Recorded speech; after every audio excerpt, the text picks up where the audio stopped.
কিছু কাজ ছাড়ো দুনিয়ার মায়া, প্রভুর শরণে ক্ষয় করে দাও তোমার দেহ আর মন।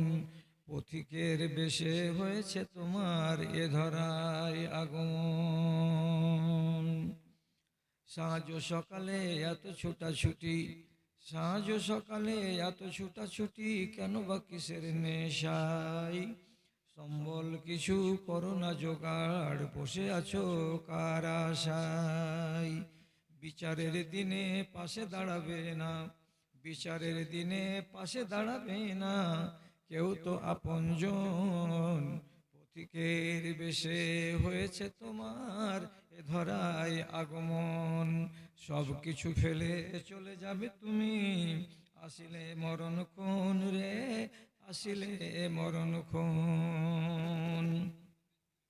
শূন্য হাতে এসেছিলে ভাবে, শূন্য হাত চলে যাবে। ধন আর জন, গাড়ি আর বাড়ি, সবই পড়িয়া রবে রে, সবই পড়িয়া রবে। ছেলেরা তোমায় কবরে শোয়াবে, ছেলেরা তোমায় কবরে শোয়াবে, পরায় বস্ত্র সাদা কাফন। পথিকের বেশে হয়েছে তোমার এ ধরায় আগমন। সব কিছু ফেলে চলে যাবে তুমি, আসিলে মরণক্ষণ, আসিলে মরণক্ষণ।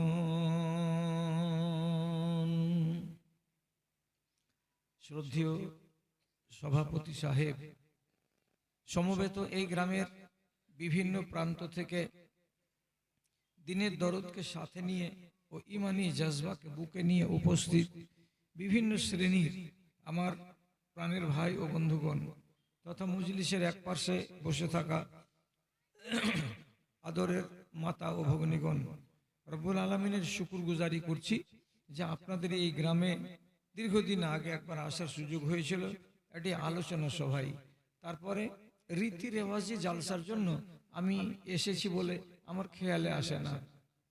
আজকে এসেছি জীবনের পড়ন্ত বেলায়। পড়ন্ত বেলায় মানে কি, ৬৬ বছর বয়সে।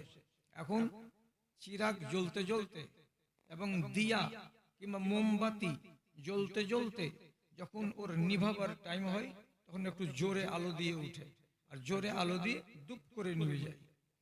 তো বিষয়টা খানিকটা আমাকে এরকম লাগছে যে আমি বয়স্ক হয়ে গেছি, কিন্তু এত মারামারি ফাটাফাটি বয়স না হতে গেলেও বিভিন্ন রকমের কম বয়স থেকেই এই ব্যাধিতে আক্রান্ত হয়ে ৮০ বছরের মানুষের মতো হয়ে গেছি।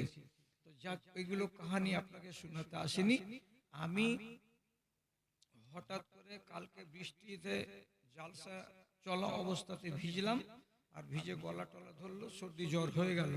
তারপরে এখন যে কথাটি আপনাদের সামনে বলতে যাচ্ছি, তো আমি স্বীকার করছি যে আমি অপারগ। আমার ভেতরে আবেগ নেই, আমার ভেতরে উচ্ছ্বাস নেই, আমার ভেতরে ওই তরঙ্গ নেই।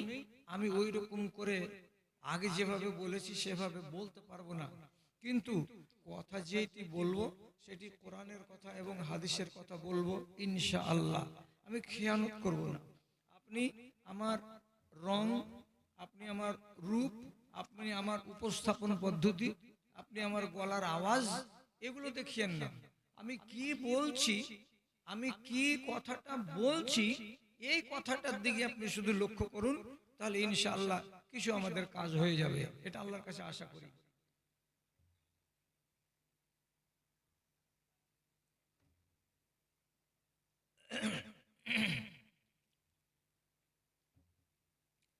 কথা বলতে হবে একটু করে। আর খালাগুলো, ও খালা, আলমগঞ্জের খালা কটাকে বলছি, বাপরে মারে, তোমরা আপোষে গোলমাল করিও না, তোমরা আপোষে গোলমাল করিও না। খালাগুলো, মাগুলো, মাটিকে বলছি, তোমরা আপোষে কথা বলিও না। আমার ধন, আমি অনুরোধ করে বলছি, আর কথা বলিস না মাকে, আর বলিস না কথা, দুটা কথা আমাকে বলতে দাও। কি বলতে চাইছি, কথাটা হলো এই, সূরা সাজদার 22 নম্বর আয়াতে আল্লাহ রাব্বুল আলামিন বলছেন, যাদের বাড়িতে বাংলা তরজমা কোরআন মাজিদ আছে, আল্লাহর ওয়াস্তে আমার কথাগুলোকে এক একটু আজমাইশ করার জন্য একবার ফুরসাত সময়ে খুলে দেখবেন। 22 নম্বর আয়াত সূরা সাজদায় আল্লাহ রাব্বুল আলামিন বলছেন, ওই লোকটার চাইতে আমার নজরে বড় জালিম আর বড় অন্যায়কারী আর কেউ নেই। যেই লোকটার সামনে আমার কথা বলা হলো, আমার আয়াত পেশ করা হলো, সে কান দিয়ে শুনলো, মজলিসে হাজির থাকলো, বিবেক বুদ্ধি দিয়ে অনুভব করলো, অনুধাবন করলো, করার পরে মজলিস ছেড়ে যখন চলে গেল, তখন তার ভেতরে রতি পরিমাণে পরিবর্তন দেখতে পাওয়া গেল না, বরং মুখ ফিরিয়ে উল্টো পথে হাঁটা দিল। এই লোকটার মতো জালিম আর এই লোকটার মতো অন্যায়কারী আমার নজরে কেউ নয়। যে অন্যায়কারী সেই লোকটা হলো আল্লাহর নজরে অপরাধী, আর এটাকে আল্লাহ কোরআনের ভাষায় বলেছেন মুজরিম, আর আমরা আমাদের ভাষায় বলি এটাকে আসামি। দিয়েই রব্বুল আলামিন বলছেন, আমার নিদর্শন এবং আমার জিকির, আমার আয়াত, আমার কথা শুনে নেওয়ার পর কেউ যদি অস্বীকার করে, তাকে মান্যতা না দেয়, তাহলে তাকে আসামি সাব্যস্ত করলাম। করার পরে রব্বুল আলামিন বলছেন, ওয়া ইন্না মিনাল মুজরিমিনা মুনতাকিমুন, আমি নিশ্চয় ওই আসামিদের কলসা ধরে তার বদলা আমি দুনিয়াতে চুকাতে পারি, অথবা আমি আখিরাতে চুকাতে পারি, বদলা নিতে আমি ছেড়ে দেব না। হয়ে গেল কথা। আসামি যে হবে তার বদলা রব্বুল আলামিন চুকিয়ে নেবেন।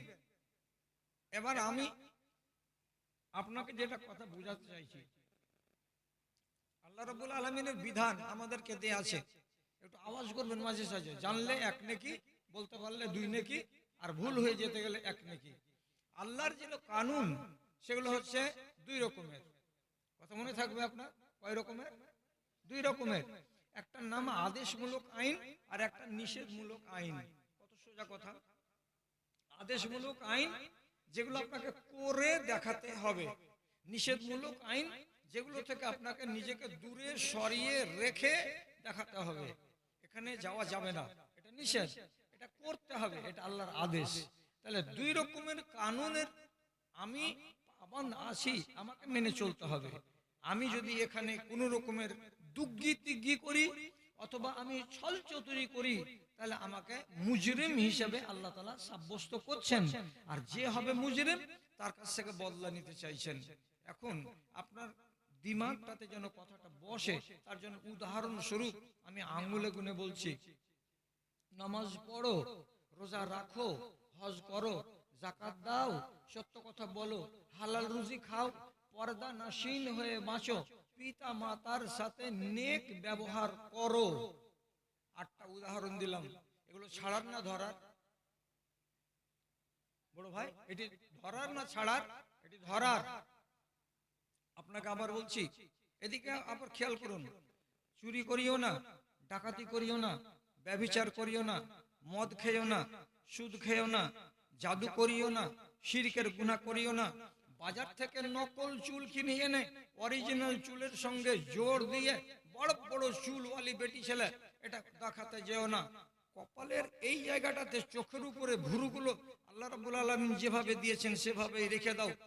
কোন বিউটি পার্লারে গিয়ে এগুলোকে নুচে চাঁদের মতো করে বাঁকা করে নিয়ে বেশি ডিজাইন করতে গিয়ে নিজেকে লানতের মধ্যে আনিও না, এবং পর্দা রেখে তাকে ছেড়ে দিয়ে বেপর্দা হইও না, মাতা পিতার সঙ্গে অভদ্র আচরণ করিও না। যতটি কথা বললাম, এটি ধরার না ছাড়ার? ছাড়ার। তাহলে একগুলো ছাড়া, একগুলো ধরা, 2টো আইন আছে। 2 গ্রুপ থেকে আসামি হবে মানুষ। তার আগে আমি বলে দিই, সূরা সাজদার 22 নম্বর আয়াতের আলোকে বলছি, আপনি কোনটা ওয়াজ শুনেননি, আপনাকে পাওয়ার দিলাম এই মজলিসে এরকম করে হাত তুলেন আর বলেন যে আমি জীবনে এই ওয়াজটা শুনিনি। সুদের ওয়াজ শুনেননি? শুনেছি। মদের ওয়াজ শুনেননি? শুনেছি। ব্যভিচারের ওয়াজ শুনেননি? শুনেছি। হারাম রুজি খাওয়ার ওয়াজ শুনেননি? শুনেছি। আচ্ছা, তাহলে ওয়াজ আপনার বাদ আছে কোনটা? বাদ তো নাই। কেন বাদ পড়লো না? সারাটা বছরে 52টা জুমার খুতবা শুনি আমরা, একটা জুমার খুতবা 25 মিনিটের হাদিসের বয়ান হয়, একদিন মাওলানা সুদের বললেন, আর একদিন মদের বললেন, আর একদিন ব্যভিচারের বললেন, আর একদিন জাকাতের বললেন, আর একদিন ওসরের বললেন, আর একদিন পর্দার ওয়াজ করলেন, আর একদিন মিরাজ বন্টনের ওয়াজ করলেন, আর একদিন মাতা পিতার সেবা সম্বন্ধে ওয়াজ করলেন। তাহলে 52 দিন খুতবা হয়েছে বিভিন্ন আলেমের মুখ থেকে, যাতে করে আপনার সমস্ত ইলমটি কোনটা ধরা আর কোনটা ছাড়া নখ দর্পণে চলে এসেছে। আপনি তো জানেন। এবার যখন আমি জেনে নিয়েছি, তাহলে বুক ভরা সাহস নিয়ে আমি বলতে পারবো এই এতটি লোক আমরা এখানে বসে আছি, আমরা কেউ মুজরিম নই, আমরা আসামি নই। আমরা ওয়াজ শুনেছি, কোরআনের বিধিবিধানকে জেনে নিয়েছি আলেমদের মুখ থেকে। সুতরাং ধরা আর ছাড়া আমাদের বিদ্যার মধ্যে আছে। আমরা ধরাকে ধরি আর ছাড়াকে ছেড়ে রাখি। আমরা এখন পর্যন্ত কেউ আসামি নই, এটা হওয়া উচিত ছিল। কিন্তু আপনি বলবেন কেন? সারা দুনিয়ার লোক বলবে। আমার গ্রাম, আপনার গ্রাম শুধু আলমগঞ্জ বলছি তা নয়, আমার গ্রাম বিশনপুরে ফারিস্তা বাস করে না, আপনাদের মতোই মানুষ বাস করে। সব গ্রামের একই হাল। হারামের ওয়াজ শুনে মানুষ বুড়া হয়ে গেল, কিন্তু কিছু ছেলে পিলে বোতল উল্টিয়ে খাওয়া ছাড়তে পারেনি। তুমি যদি এই নিষেধকে অগ্রাহ্য করবে, তো জুমা মসজিদে কেন গেলে? কে তোমাকে বললো? আল্লাহর কানুনকে যখন উপেক্ষা করবে, তো তোমার ওখানে যাওয়াটা দরকার ছিল না। কত কত বাপজি, রাগ করিয়েন না, আপনার উপরে আমার কোনো ক্রোধ নেই। এখনো বয়স হয়ে গেছে, 70 বছর বয়স, জুমা মসজিদে উজু করতে বসলো, ওযুখানায় কলসাতে মুখ দিয়ে বাজে একগুলো জিনিসকে বের করে হাত থু করে ফেলে দিল, আর দেওয়ার পরে মুখ ধুয়ে ওযু করে মসজিদে গেল নামাজ পড়তে। আপনার মুখ থেকে যে জিনিসটাকে বের করে ফেলে দিলেন, আপনি কোনো একটা থার্ড ক্যাটাগরির আলেমকে জিজ্ঞেস করে বলুন তো, যে জিনিসটা আপনার মুখে এতক্ষণ ধরে ছিল, যাকে বের করে ফেললেন ওযুখানাতে, এবার আপনি ওই মুখ দিয়ে কি করবেন? বিসমিল্লাহির রহমানির রহিম, আলহামদুলিল্লাহি রাব্বিল আলামিন বলে কোরআনের তেলাওয়াত করবেন। ময়লার ড্রেন দিয়ে ভালো পানিকে যদি বহানো যায়, পানিটাকে সেন্ট ধরবে না? ধরবে না। ওই পানিটা লাস্টের মাথাতে যদি আপনি মগে করে নেন, তো আপনাকে পান করতে দিলে আপনি পান করবেন? কোনোদিনই করবেন না। তাহলে এই দুর্গন্ধযুক্ত মুখের উপর দিয়েই, নিঃশ্বাসের মধ্য দিয়ে যখন কোরআনের আয়াত আসবে, আলহামদুলিল্লাহি রাব্বিল আলামিন, দুর্গন্ধযুক্ত আয়াতটা আপনি যে বানালেন, আল্লাহর ফেরেশতা এটাকে রেকর্ড করবে। আপনার বুক বলছে, আপনার মন বলছে, জীবনে হবে না। কেন হবে না? যদি একটা এরকম নল লাগানো থাকে আপনার রাস্তার ত্রিমোহনীতে, আর ওখানে নোটিশ লাগানো থাকে 7টা থেকে 8টা পর্যন্ত পিওর পানি আসবে, 8টা থেকে নিয়ে 9টা পর্যন্ত দুধ আসবে, আর 9টা থেকে নিয়ে 11টা পর্যন্ত আবর্জনার যত বাড়ির সব গ্লানিগুলো আছে, পানিগুলো আছে, মুত আবিজাবি ওইগুলো আসবে। তাহলে টাইম বাঁধা আছে, এক টাইমে একটা, এক টাইমে একটা, আর এক টাইমে আর একটা। এই নল দিয়ে যদি 3 রকমের জিনিস পড়ে, আর আপনি যদি সাইনবোর্ডটাকে পড়ে নেন, আপনি আমাকে জবাব দেন, আগামীকালকে লোটা নিয়ে ওই নল থেকে আপনি পানি নেবেন? নিবেন না। কেন নিবেন না? দুধ এই নল দিয়ে কিন্তু 9টা থেকে 11টা পর্যন্ত মুত পড়ে। তো যেই নল দিয়ে মুত পড়ে, সেই নল দিয়ে যদি পানি পড়ে, আপনি নিবেন না পানিটা? কেন? যে এই নলটা গান্দা হয়ে আছে। তো আপনি যদি নিজের পান করার বিষয়ে এত সজাগ হন, তো রব্বুল আলামিনের নামে যেটা জিকির আপনার মুখ দিয়ে বেরোবে, সেটার ব্যাপারে আপনি সজাগ হলেন না কেন? কে আপনাকে জ্ঞান দেবে? ভালো করে বুঝুন। মদিনা যখন হিজরত করে রাসূলুল্লাহ গেলেন, তখন মেহমান হলেন কার বাড়িতে? আবু আইয়ুব আনসারীর বাড়িতে। আবু আইয়ুব আনসারীর বাড়িতে রাসূলুল্লাহ নিচু তলাতে থাকলেন, আবু আইয়ুব আনসারী উপর তলাতে থাকলেন। বেলা 11টার সময় এত বড় প্লেট বোঝ করে আবু আইয়ুব আনসারী মেহমানকে খাওয়ার জন্য খানা নিয়ে আসলেন। খানাটা রেখে আল্লাহ পাকের রাসূলের সামনে বসে গেলেন। আল্লাহ রাসূল এক টুকরা রুটি নিয়ে তরকারিতে ঠুকে এমনি করে মুখে দিলেন, আর মুখে দেওয়া মাত্রই লোকমাটাকে আবার ফিরিয়ে প্লেটে রেখে দিলেন। আর দেওয়ার পর বলছেন, আবু আইয়ুব আনসারী, খানাটা নিয়ে চলে যাও, এ খানা আমি খেতে পারবো না। কেন খাবো না? কেন খাবেন না? তো তিনি বলছেন, এই খানার ভেতরে পেঁয়াজ এবং রসুনের গন্ধ পাচ্ছি, এবং আমি ফাইন্নি উনাজি মান লা তুনাজি, আমি এমন সত্তার সঙ্গে, আমি এমন নাজুক নাজুক জাতের সঙ্গে কথা বলি, অর্থাৎ ফেরেশতা। তারা এত নাজুক যে আমার মুখে যদি পেঁয়াজের গন্ধ থাকে, রসুনের গন্ধ থাকে, তিনি বরদাস্ত করতে পারবেন না, আর আমার সাথে তাকে কথা বলতেই হবে সারা দিনের ভেতরে। সুতরাং তোমার এই খানা খেয়ে আমি আল্লাহর ফেরেশতাকে কষ্ট দিতে পারবো না, আর আমার উপর থেকে ওয়াহি বন্ধ হয়ে যাবে, এটা আমি মেনে নিতে পারবো না। উনি সরিয়ে নিলেন। তারপরে আবু আইয়ুব আনসারী রাসূলুল্লাহকে ডেকে বলছেন, আপনাকে যদি রসুল বলে মেনে থাকি তাহলে এইভাবেই মানবো, যে জিনিস আপনি ঘেন্না করেন আমিও ঘেন্না করব, যে জিনিস আপনি পছন্দ করেন সেই জিনিস আমিও পছন্দ করব। তো আপনার কাছে জিবরিল আসে, আমার কাছে জিবরিল আসে না, তবুও আপনার মহব্বতে কসম খেয়ে বলছি যতদিন বাঁচবো আমি আমার জীবনে কোনোদিন কাঁচা পেঁয়াজ এবং রসুন মুখে করব না।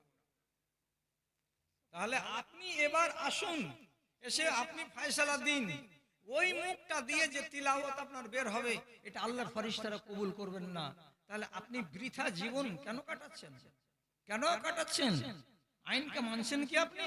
মানেন না। তো মানেন না তো আপনার নাম কি? মুজরিম। মুজরিম যদি হন তো আল্লাহ রাব্বুল আলামিন বদলা নিবেন না নিবেন না পরিষ্কার করে বলুন। ঠিক? আগে চলুন। আরে অনেক ওয়াজ শুনবেন, আপনাকে জান্নাত দিবে, 100 টাকা দিলেই দিবে জান্নাত আপনাকে। আমি জান্নাত নিয়ে আসিনি ব্যাগে করে, আমি যেটা এনেছি সেটা আপনাকে আমি দিতে চাইছি। আল্লাহর ওয়াস্তে আপনি আমার সাথে থাকুন। কথাটা কি? যেটা কথা আপনাকে আমি জানাচ্ছি সে কথাটার মূল হলো এই যে একবার আমার বাপের ইতিহাস আপনার বাপের ইতিহাসের দিকে তাকান তো। মাত্র একটি অপরাধের কারণে হযরত আদমকে জান্নাত থেকে আল্লাহ তাআলা গেট আউট করে দিলেন। কথা ঠিক না বেঠিক? কটা অপরাধ করেছিলেন আদম? একটা? দুটা করেননি? তিনটা করেননি? একটা মাত্র অপরাধ করলেন, আর তার কারণে রব্বুল আলামিন জান্নাত থেকে তাকে আউট করে দিলেন, দুনিয়াতে পাঠিয়ে দিলেন। অথচ তিনি কি বলেছিলেন? গুনাহটাকে স্বীকার করেছিলেন। কি বলে স্বীকার করেছিলেন? আল্লাহ এটা ভুল হয়ে গেছে দিয়ে দোয়া করেছিলেন, রব্বানা যালামনা আনফুসানা ওয়া ইল্লাম তাগফির লানা ওয়া তারহামনা লানাকুনান্না মিনাল খাসিরিন। আল্লাহ, আমি জুলুম করেছি আমার আত্মার উপরে, আপনি যদি আমাকে মাফ না দেন, দয়া না করেন, তাহলে পর আমি বরবাদ হয়ে যাব। যখন একটানা দোয়া করলেন মাসকে মাস আর চোখের পানি ঝরালেন, আল্লাহ রাব্বুল আলামিন বলছেন, যাও তোমাকে মার্জনা করলাম, কিন্তু তোমাকে জান্নাতে রাখবো না, দুনিয়ায় চলে যেতে হবে। আল্লাহ তাআলা মিয়া বিবিকে একই ডেটে নিচে নামিয়ে দিয়েছেন। কোথায়? দুনিয়ায়। অপরাধ কয়টা? একটা। আপনার দিকে তাকান, আপনি মরবার আগে মিরাস আপনি করার অধিকারী আছেন কি? কোন আলেম বলেছে? মিরাস বন্টন হবে কবে? জুনাব আলী হাজী সাহেব মরবে জবে। জুনাব হাজী যদি বলে যে দূর আমার মরার পরে ছেলে পেলে কি করবে ডান আর বাম, আমি ওগুলো জানি না, আমি এখন নিজের জমি জামাগুলোকে হিসাব কিতাব করে দেব। বুড়ির নামে 8 বিঘা জমি লিখে দিল, আর দুটা বেটার নামে 10 বিঘা 10 বিঘা 20 বিঘা দিয়ে দিল, আর তিনটা বেটিকে বললো তো তোরাকে খাটার ভুঁই গেলা 10 কাঠা করে দিলাম, তোরা কচু লাগাবি আর খাবি। আচ্ছা আপনি এবার বলুন, আপনাকে মিরাস বন্টন করার পাওয়ারটা কোন আলেম দিল দুনিয়ার, যে আপনি নিজের মনে এভাবে জমি লিখতে গেলেন বেটা বেটির নামে? মিরাস কখন হয়? আপনি মরবেন, মরার পরে আপনার অবর্তমানে যারা বেঁচে থাকবে তারা মিরাস তৈরি করবে, আর আপনি নিজের মনে মাতব্বরি করে মিরাস বানালেন। আর মিরাস বানাতে গিয়ে বেটিকে জমি দিলেন না, বেটাকে উদ্ধার করে দিয়ে চলে গেলেন। আল্লাহর কসম, আপনি আসামি না আসামি নন? আসামি, এটা জীবন্ত আসামি। এর চাইতে আর বড় আসামি কি দেখতে চাইছেন আপনি? আচ্ছা ভালো করে শুনুন, কথাটা ভালো করে শুনবেন। আমার মায়েরাও শুনেছে। কি শুনেছে? হাদিসে লেখা আছে, একটা আজনাবী ছেলে যদি একটা আজনাবী মহিলার গায়ে ইচ্ছা করে হাত লাগাই, কত বড় অপরাধ? রাসূলুল্লাহ বলছেন, লান ইউতআনা ফি রাসি আহাদিকুম মাখিতান খায়রুন লাহু আন ইয়ামুসা ইমরাতান লাম তাহিল্লা লাহু। একটা মেয়ে আর একটা ছেলেকে, অথবা একটা ছেলে যদি কোনো একটা মেয়েকে, যেটা তার জন্য হালাল নয়, অর্থাৎ বিয়ে করেনি মেয়েটাকে, একটা মেয়ে, এই মহিলা, এটা হারাম, এমন একটা মহিলাকে একটা ছেলে যদি কি করে, বদ উদ্দেশ্যে এমনি করে তাকে ছুঁয়ে দেখে, এটা কত বড় অপরাধ? তো আল্লাহ রাব্বুল আলামিনের নবী বলছেন, 1 ইঞ্চির একটা কাঁটা নিয়ে তার মাথাতে রেখে হাতুড় মেরে যদি তার মাথার ভেতরে ঢুকিয়ে দেওয়া যায়, তো এটা যতখানি তার জন্য ক্ষতিকর, তার চাইতে 20 গুণ ক্ষতিকর হলো একটা এটা অচেনা নারীকে ছুঁয়ে নেওয়া। ওখানে যত বড় বিপদ আছে, কাঁটাটাকে মাথায় গেড়ে নিতে গেলে এতটা বিপদ নেই। এখানে তুমি যদি মরে যাও তো তোমার জান যাবে, আর ওখানে তুমি যদি টাচ করতে যাও তো তোমার ঈমান যাবে। কোনটা বড়? জান যাওয়া বড় না ঈমান যাওয়া বড়? ঈমান যাওয়া বড়। তাহলে এ কথা জানে এই ছেলে আর এ কথা জানে এই মেয়ে, তারপরেও আমরা জালসাতে দোকান বসতে দেব না বলে চিৎকার করে মরে গেলাম আদমরা হয়ে গেলাম। অথচ জালসাতে মেলা বন্ধ করা গেল না। আর মেলার দিকে যদি দৃশ্য দেখতে যাব জালসার দিন, তো দেখা যাবে যুবতী ছেলে আর মেয়েগুলো, যুবতী ছেলে আর মেয়ে ওদের আক্কেলটাকে ব্রেন থেকে বের করে বাক্সতে ভরে আলমারিতে রেখে খালি আক্কেল বেকুফের বেটা বেকুফ বাজারে চলে এসে টাউরি লাগা মুরগির মতন খালি হা করে দেখছে আর ঘুরছে, হা করে দেখছে আর ঘুরছে। এটা মুনকার, বুঝতে পারে না, এটা অবৈধ, এ কথাটা উপলব্ধি করতে পারে না, এটা করতে গেলে বদনাম হবো এ কথাটা বুঝতে পারে না। তাহলে আপনি বলুন, এই কথা কি তাদের কানে যায়নি যে নারী আর নর? অথচ হাজারবার বলার পরেও যদি এই অপরাধের সঙ্গে জড়িয়ে থাকে, সে মুজরিম না মুজরিম নয়, এটা আপনাকে সাব্যস্ত করে দিতে হবে। আপনি বলবেন সবই তো তোমার হিসাবে মুজরিম আর সবই তো আমরা আসামি, কই আল্লাহর আযাব? আল্লাহর আযাব তো দেখতে পাই না, পেটে তো লাগে না, পিঠ তো ব্যথা করে না, তার জন্য আপনি আযাব অনুভব করতে পারলেন না। ভালো করে শুনেন, আল্লাহ রাব্বুল আলামিনের আযাব এরকম করে টুটি ধরে দম বের করে দেওয়া, এটা একটা নয়, এটা নয়। আযাব কত রকমের আছে দেখবেন আপনি। শুনুন আমার দিকে, আমি আবেগে কথা বলছি না, কিন্তু আমি ফর্মে নেই, আমি এখন অফ ফর্মে আছি বলে এইভাবে আমি কথা বলছি। অথচ আমি এই গতিতে কথা বলার লোক নই। লূত নবীর কওম, এরা বেটা ছেলে সঙ্গম করতো, মেয়েদেরকে পরোয়া করতো না। কত বড় অপরাধ! হযরত লূত আলাইহিস সালাম বারবার করে নিষেধ করার পরেও এরা যখন নিজেকে এই অপরাধ থেকে সরালো না, রব্বুল আলামিন কি করলেন? জাআলনা আলিহা সাফিলাহা, পুরো দেশটাকে, গ্রামটার নাম সাদুম গ্রাম, পুরো গ্রামটাকে মাটির 70 গজ তলা থেকে একবারে উঠিয়ে নিলেন। তাতে গরু উঠলো, মহিষ উঠলো, ছাগল উঠলো, ভেড়া উঠলো, বাড়ি উঠলো, ঘর উঠলো, নান্দ উঠলো, গোবরের মান্দ উঠলো, সবই উপর দিকে উঠিয়ে নিল। আর নেয়ার পরে আল্লাহ তাআলা বলছেন যে আল্লাহ আলিহা সাফিলাহা, এইরকম করে মাটিটাকে উঠিয়ে উপর দিকে নিয়ে গিয়ে উপরটাকে নিচু করে দিলেন, না নিচুটাকে উপর দিকে করে দিয়ে ছেড়ে দিলেন। ওই জায়গাতে ঢুকে গেল মাটির তলায়, বসে গেল জায়গাটা, সাথে সাথে একটা নদীর আকার ধারণ করলো। যেই জায়গাটাতে এখন বর্তমানে ওই কমকে 70 ফিট মাটির তলাতে ঢুকিয়ে দেওয়া আছে, এই জায়গাটাতে একটা নদী আছে বা ঝিল আছে, এটাকেই বলে ডেড সি, এটাকে বলে মৃত সাগর। এই গ্রামের যারা শিক্ষিত কোনো ছেলে আছে, আপনি ওকে বলবেন ডেড সিটা কোথায়, নাহলে আপনার অ্যান্ড্রয়েড মোবাইলকে বলবেন ডেড সিটা কোথায়, তো লিখে দিবে যে জর্ডন শহরের পাশে আছে। মোবিলের মতো পানি, ওই পানিকে কেউ ব্যবহার করে না, ওই পানি দিয়ে সেচের কাজে লাগে না, ওই পানিতে শামুক নেই, ঝিনুক নেই, মাছ নেই, কিছু নেই। এটা আল্লাহর আযাবের পানি। সারা পৃথিবীর মানুষকে জ্ঞান দেওয়ার জন্য রব্বুল আলামিন এই নিদর্শনকে তৈরি করে রেখেছেন। কিসের জন্য করেছিলেন? এরা অপরাধ করেছিল কি, যে সমকামিতায় মেতে উঠেছিল। তাহলে আল্লাহর আযাব এক রকমের দেখতে পেলে। এই মেয়েটি কার বেটি আছে এটা? যে দেখিয়ে তো, যে একটু যে এটা দেখিয়ে তো কার বেটি আছে এটা। এই কথা কেন বলছিস তুমি? অদ্ভুত কথা তো একবারে। এক একজনের কিয়াবলা ফের ওদিকে কেন মুখে আছে, আমার দিকে মুখ থাকবে তো? নমাজ লাই নিজের সহিকে পেয়েছে, মুখামুখি বসেছে যে তোমরা লাফার সাফ করেছিলে না পালঙ্গের করেছিলে। ফাজলামো করার জায়গা পায় না। আমি বুড়া মানুষ, আমার রাগ হয়ে গেলে আমি আজে বাজে কথা বলে দেবো। কোন ওখানে ওয়াজ শুনতে এসে মানুষটাকে কয়ে আসছে যে আমি ওয়াজ শুনতে গেল, এগুলো ওয়াজ শুনে নাকি? হ্যাঁ হ্যাঁ, কথা শুনুন, এটা আল্লাহর এক ধরনের আযাব। যাকাত দেয়নি কারুন, যাকাত দেয়নি, অথচ বাল্যকালে কেমন ছিল? এত ফকির নিহাত্তা যে একখানা চাদরের মালিক পরে থাকতো। তো তাহলে পরে যদি গোসল করার টাইম হবে তো কি করবে? মেয়ে ছেলেকে তোরা ওদিকে যা, ওদিকে হট, ওইখানটাকে খুলে ন্যাংটা হয়ে গোসল করে ফের পড়বে, তারপরে বাইরে আসবে। কত ন্যাংটা! স্ত্রী বলছে তোমার আপন খালাতো ভাই নবী মুসা দোয়া করতে গেলে আল্লাহর কাছে কবুল হয়, ওকে যে বলো যে কিছু আল্লাহ তাআলা আমাকে দেখ। নবী মুসা বলেন আল্লাহকে কিছু ধন মাল দাও। আল্লাহ তাআলা ধন দিলেন। কতটি দিলেন? সূরা বলে গেলাম, বয়স হয়ে গেছে অনেক, অত কথা মাথায় থাকে না। সূরা তাহার ভিতরে মনে হয় আছে যে আল্লাহ তাআলা বলছেন 30টা নওজওয়ান বেতনভুক্ত ছিল, শুধু তার গোডাউনের তালার চাবিগুলোকে ঘাড়ে করে নিয়ে বেড়া। কি নিয়ে বেড়াতো? চাবি। কটা ছেলে? 30টা ছেলে। যদি 10 কেজি করে চাবি নিয়ে বেড়াই, এতটি করে বোঝা, তো 30টা ছেলে 3 × 10 = 30, মানে 3 কুইন্টাল শুধু চাবি ছিল। তাহলে তালা কতটি ছিল? এতটি যদি তালা থাকে তো গোডাউন কতটি ছিল, এতটি যদি গোডাউন থাকে তো মাল কতটি ছিল, এতগুলো মালের মালিক। ওকে যখন নবী মুসা পাঠালেন, আর পাঠার পরে আল্লাহর কোরআনের আয়াত দিয়ে বললেন, আকরিম ইলান নাসে আহসিন ইলান নাসে কামা আহসানাল্লাহু ইলাইক, তুমি মানুষের সাথে একটু সদ্ব্যবহার করো, গরিব দুঃখীদের প্রতি একটু সহানুভূতি দেখাও, যেমন রব্বুল আলামিন তোমার উপরে সহানুভূতি করেছেন। যেমনি কথাটা বলা, পারা গরম হয়ে গেল, চোখ লাল লাল করে বলছে, কাউরি বাপের জমিদারি নাই, আমার এলেমের জোরে আমি এগুলো অর্জন করতে পেরেছি। উতিতুহু আলা ইলমিন, আমার বিদ্যার জোরে আমি এত বড় লোক হয়েছি, এক কানা কড়ি কাউকে দেব না।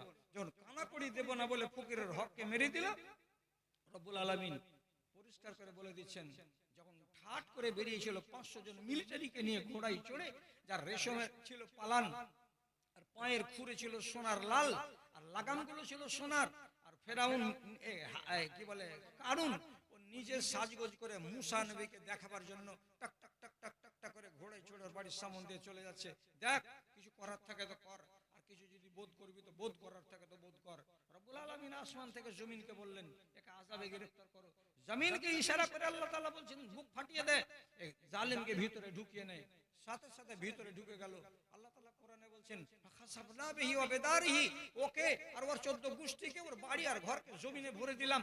আর ইমাম বুখারী রাহমাতুল্লাহ আলাইহি হাদিসে বলছেন, ইউজালজালু ফি বাতনিল আরজি ইলা ইয়াউমিল কিয়ামা, শুধু ঢুকে থেমে গেছে তা নয়, কিয়ামত পর্যন্ত ঢুকেই যাচ্ছে, ঢুকেই যাচ্ছে, ঢুকেই যাচ্ছে। যেদিন দেখবেন কেউ আপনাকে এসে খবর দিবে যে দুখানা পা বাহির হয়েছে মাটির তলা থেকে, তাহলে জানবেন যে এটা কারুনের পা, কিয়ামত কাছে চলে এসেছে। তাহলে এত বড় সাজা রব্বুল আলামিন দিয়েছেন কাকে? যে যাকাত আটক করে দিয়েছিল তাকে। এটা আল্লাহর আযাব আর এক রকমের হলো না? তাহলে আল্লাহর আযাব এক রকমের আছে? জি না, এক রকমের নেই। আপনারা প্রথমে এতরাজ করেছিলেন আমরা যে অপরাধী, তো আল্লাহ রাব্বুল আলামিন আমাদেরকে আযাবে কই দিচ্ছেন, আযাবে কই দিচ্ছেন, আযাব খুঁজে পাচ্ছেন না। আমি আপনাকে দেখাচ্ছি আল্লাহর ওয়াস্তে। 45 বছর বয়সের মানুষ চেয়ারে বসে বসে নামাজ পড়ছে, এক একটা চোখে পড়ে? হ্যাঁ না বলুন, চোখে পড়ে? যদি 70 বছরেরটা চেয়ার বসে পড়ে তাহলে তো মন মেনে নেবে। আর যদি 45 বছর বয়সের লোক চেয়ারে বসে নামাজ পড়ে, আপনার মনে প্রশ্ন জাগে না, কি হলো সুলেমান? হাঁটুর ব্যথাতে থাকতে পারি না, বসছি তো উঠতে পারি না, উঠছি তো বসতে পারি না। এবার এইরকম করে আমি চেয়ারে বসে বসে নামাজ পড়ছি। চেয়ারে বসে বসে নামাজ পড়াটা আল্লাহ রাব্বুল আলামিনের আযাব। আপনি বলুন, আরে এরকম কথা তো কোনো মৌলবি বলেনি জীবনে। আযাব মানেটা কি? নিশ্চয়ই তুমি রব্বুল আলামিনের কোনো না কোনো অপরাধ করেছো, তার কানুনকে ভেঙেছো, আল্লাহ তাআলা কোনো দিক দিয়ে তোমাকে আযাবে গ্রেফতার করেছেন। না হলে এই বয়সে তুমি চেয়ারে বসে নামাজ কেন পড়বে? একটা চেয়ারে বসে নামাজ পড়ার লোকের কাছে আপনি মুহাব্বত দেখে যদি জিজ্ঞেস করে বলবেন, চাচা আপনি যেরকম করে চেয়ারে বসে নামাজ পড়ছেন, আপনি তো সিজদা দিতে পারেন না, আপনার মনটা কেমন করছে? চাচা ফুঁফিরা কান্না করে বলবো, বাজি মনটা ভরে না, জিটা ভরে না। কপালখানা জমিনে যদি রাখতে পাই তো মনটা ভরবে যে আল্লাহ তোমার দরবারে কপাল ঠুকেছি। কিন্তু কপাল রাখতে পাই না জমিনে, এই আইনা নামাজ পড়ছি, ফিকা নামাজ পড়ছি, আল্লাহ নিবে কি নিবে না পরের কথা, কিন্তু আপনার মনের ভেতরে তাসাল্লি হয় না। এটা আযাব নয়? ভালো করে বুঝবেন, ঠান্ডা মাথাতে বুঝবেন। কম বয়সের মানুষেরা তারাকে বেশি বেশি করে বুঝতে হবে। আল্লাহর ওয়াস্তে খেয়াল করুন ভালো করে। হযরত আবু হুরায়রা রাদিয়াল্লাহু তাআলা আনহু বলছে, একটা গায়ে যদি একটা দুর্দান্ত শয়তান লোক মরে যায়, তো মাইকে এলান করে এ মৌলভী সাহেবেরা, উত্তর মাথার জলিলের বেটা আব্দুল খাবির মরে গেছে, মদখোর লম্পট, এক নম্বর মাকিবাজ। আপনি শুনলেন, শুনি কইছেন ইন্না লিল্লাহি ওয়া ইন্না ইলাইহি রাজিউন। মানুষ মরা শুনতে গেলেই ইন্না লিল্লাহ পড়তে হয়, এটা আপনি জানেন। কিন্তু আসল কথা হলো কি, ব্যথা লাগতে গেলে আপনাকে ইন্না লিল্লাহ পড়তে হয়, বেদনা না লাগতে গেলে ইন্না লিল্লাহ পড়তে হয় না। তো যদি একটা লম্পট মারা যায় আর তাতেও যদি আপনার মনে ব্যথা লাগে আর আপনি বলেন ইন্না লিল্লাহ, তাহলে ঈমানে আপনার পোকা লেগে আছে, ঈমানকে সংশোধন করতে হবে আপনার। ওই শয়তান মারা গেছে, তাহলে তখন আপনাকে ইন্না লিল্লাহ না বলে আপনাকে আলহামদুলিল্লাহ বলতে হবে। বলবেন, মৌলভী সাহেব তোমার ফতোয়া আমাকে টেনা বেঁকা লাগছে, টেনা বেঁকা লাগছে। এই মৌলভীটাকে জিজ্ঞেস করেন তো আল্লাহ তাআলা কোরআনে কি বলছেন, ইযা আসাবাতহুম মুসিবাতুন ক্বালু ইন্না লিল্লাহি ওয়া ইন্না ইলাইহি রাজিউন। যখন তোমাদেরকে কোনো মুসিবত লাগবে তখন তুমি বলবে ইন্না লিল্লাহ। তাহলে এটা আমার মুসিবত নাকি যে একটা মদখোর মরে গেল? ছেলেটা গায়ে গায়ে তাফালিং করে বেড়াচ্ছিল, তো খুব ভালো লাগছিল, মরে গেল জি, তো কাল থেকে ওর তাফালিং করবে না, আপনাকে খুব কষ্ট হলো।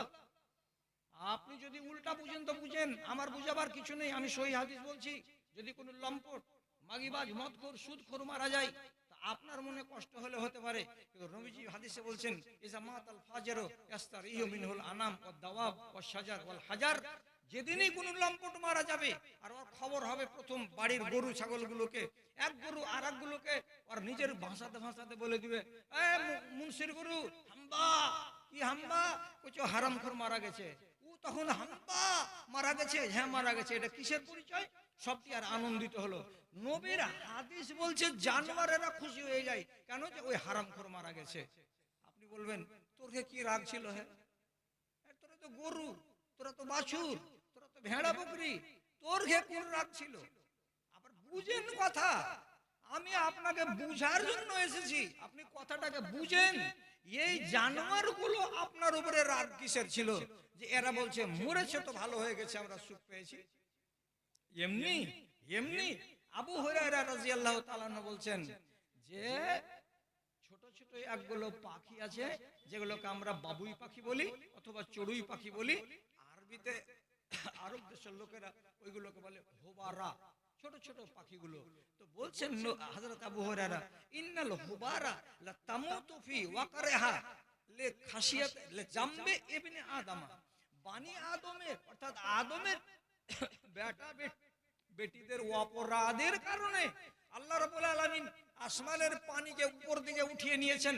আর এই কুলাঙ্গারেরা কুলাঙ্গারি করছে বলে আসমানের পানি উপরে উঠলো, আর ঠেলাটা পড়ছে কাদের উপরে? তো আমাদের মতো ছোট ছোট পাখির উপরে। তোরা যদি এরকম বদতমিজি না করতি তো পানি টাইমে আসতো, আর আমাদের মতো ছোট ছোট জানোয়ারগুলো কষ্ট পেত না। কথাটা ঠিক? কে বলছে? একটা ছোট পাখি বলছে। তো রাগ হবে না?